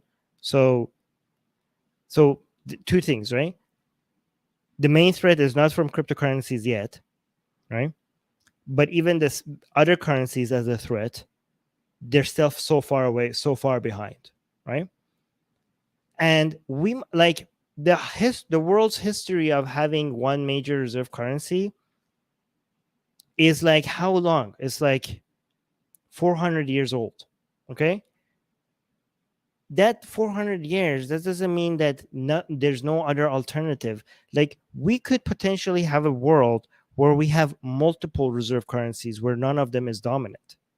Just because we haven't had anything like that in the past 400 years, it doesn't mean that we can't have that. Okay, so let's say we have 3 major reserve currencies, and cryptocurrencies also grow to a point where they're competing with the US dollar and the other two reserve currencies that have this influence. Okay,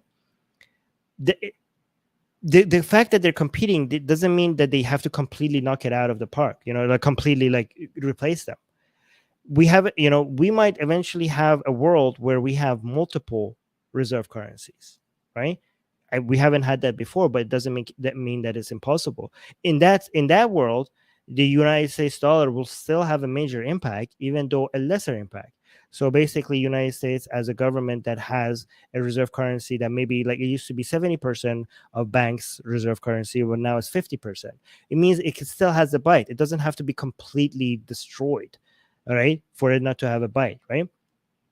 And we might even lead to a world where we don't have where every bank is not holding any major reserve currency as the reserve currency.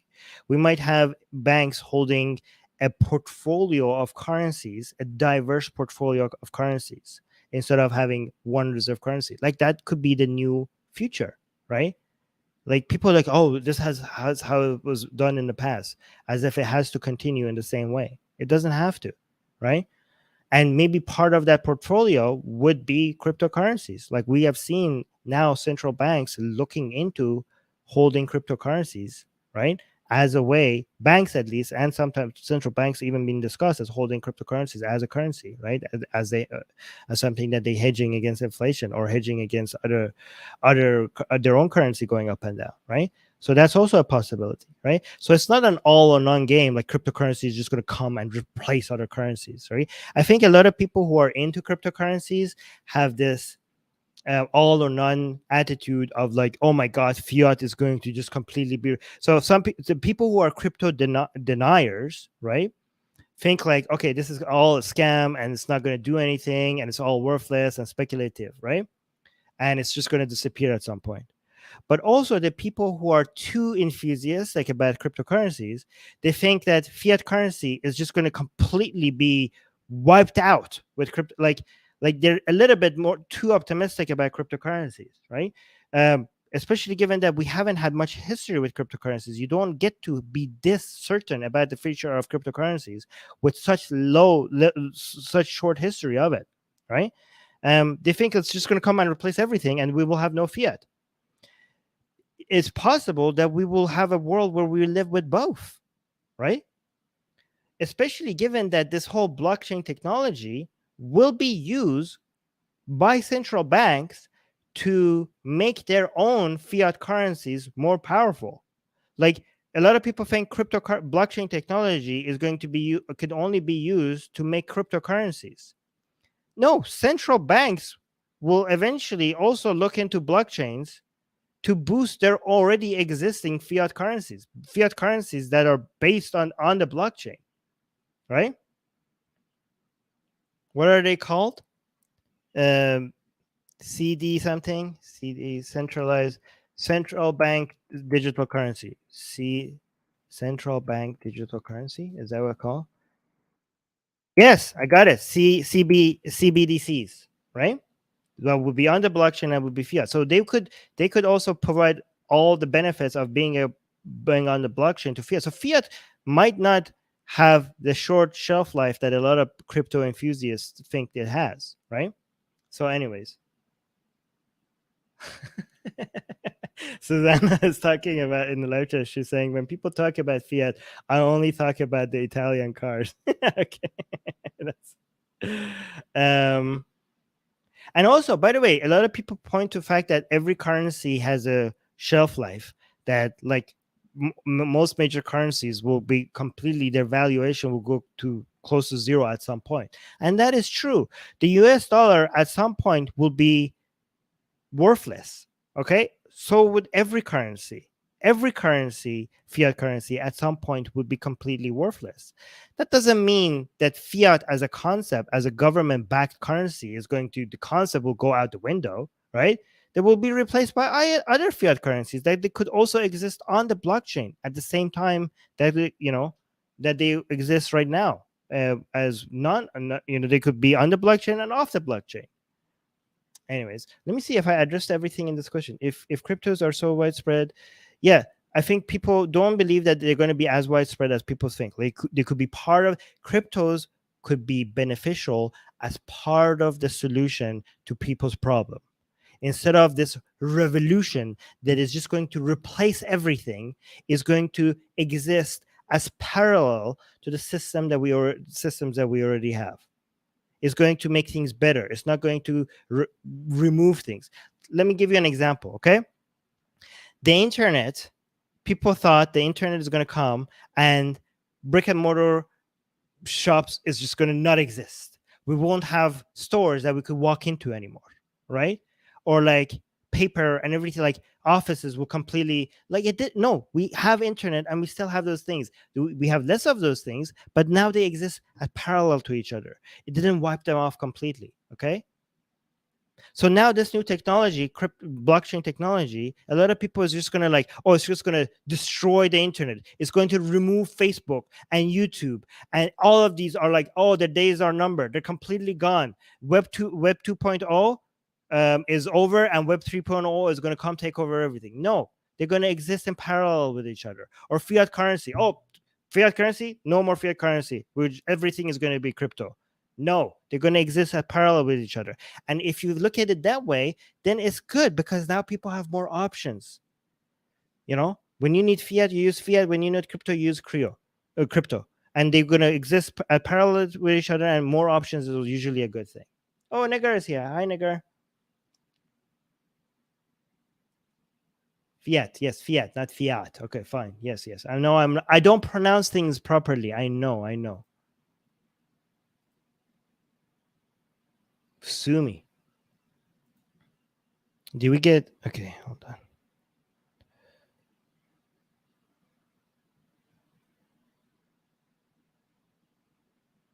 Okay, let's go to the next patron question. Saying, do you support? Oh, we already asked this one. Good. That means I'm almost done. 2 more questions. Do you think that green energy / EV? What is EV? EV environmental. Okay, environmental advocates should charge their sales pay. Oh, so should change their sales. I can't read. Do you think environmental activists should change their sales pitch to appeal to conservatives and people who don't care about climate change? And you're giving us an example by buying an environmentally EV and what is EV? What does EV stand for here? Can somebody explain to me? I thought it means environment. By buying an EV and investing in solar, you are stopping the funding of Islamic governments and by extension, defunding terrorists. Okay, so the problem with this is like, oh, so you're saying why not go to conservative and be like, oh my God, like let's get off oil because that will help us not fund Islamic countries. Like this is how we should appeal to them. The problem is that I don't know which country you're talking about, because if you're talking about the United States has a lot of oil. I don't know if you know that. The United States has a lot of oil and gas and coal. So they would be like, okay, why not just do more of our own drilling then?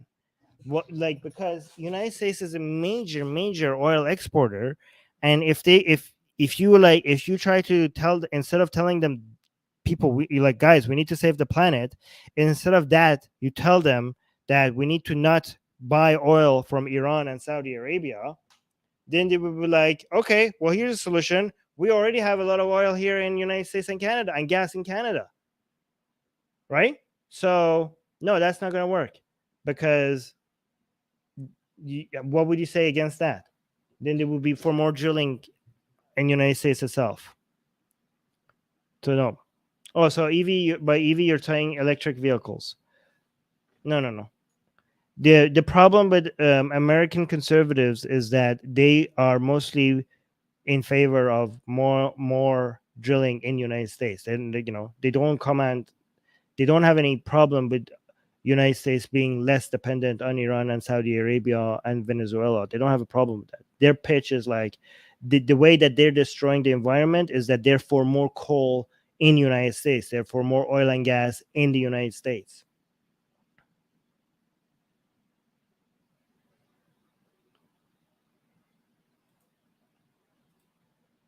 Okay, so Gasian American is saying, Armin, how would you feel if the NDP and liberals entered into a formal coalition?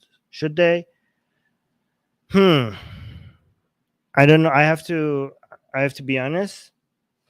I don't know. Why would depends on why. Okay, here's the thing. I was gonna say I don't know that, but I think nobody knows that because for what reason? Like, you have to give me the reason for why they're doing that. As somebody who likes the government to be, no, that's the old me. It really depends. It really depends on what. Okay, so if I don't like the liberals, okay, and what their agenda at that point in time, then I would prefer them to have a minority government, so a lot of their things doesn't go through. Okay. So it really depends on what is the liberal party's agenda in Canada at that time, and what is the NDP's agenda at that time. Really depends. This is a very vague question.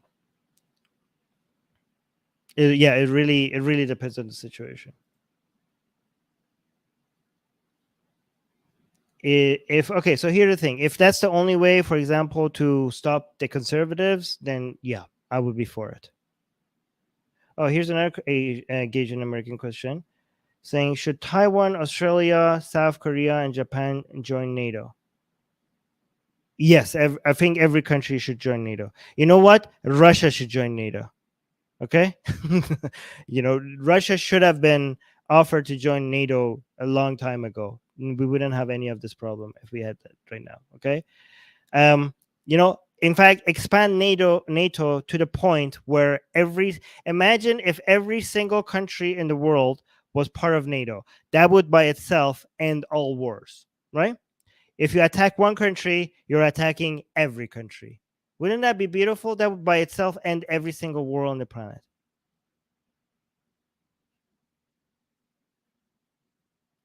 Yes, but more countries joining NATO means less wars. This is why Putin will never attack a NATO country, right? This is another reason why joining NATO is such a good thing is because it means less nuclear weapons, right? Because if you join NATO, then you don't need your own nuclear weapon. So expansion of NATO is good for removing less ambition for nukes. Because instead of having your own nukes, now you're part of this coalition of countries that has nukes.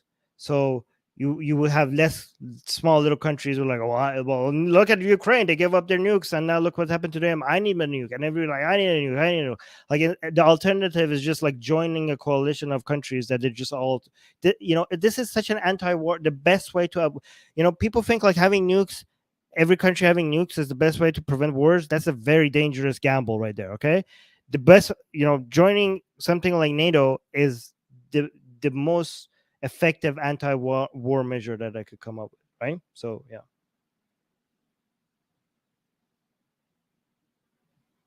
Wait, is Susanna still starring stuff for me? Okay. Susanna is saying, Armin, please emphasize the ne on Nagar's name. Okay, so why Nagar? Why? I don't understand. Okay. EV means electric vehicle. Thank you for that. Okay, last question, unless there's any other donations come in. Let me see if I missed any patron questions. Hold on. I didn't. Did anything come? No, good. Okay, so this is the last question. Oh, thank you, please. Okay, Secular Sakai saying, should Spain return to being a republic? I don't know. This is like way out of my understanding, but a proper democratic one with a liberal vote. Okay, I have to. I plead the fifth. I do not know enough about Spain to answer this question. Oh, Secular Sakai is learning Arabic. Amazing.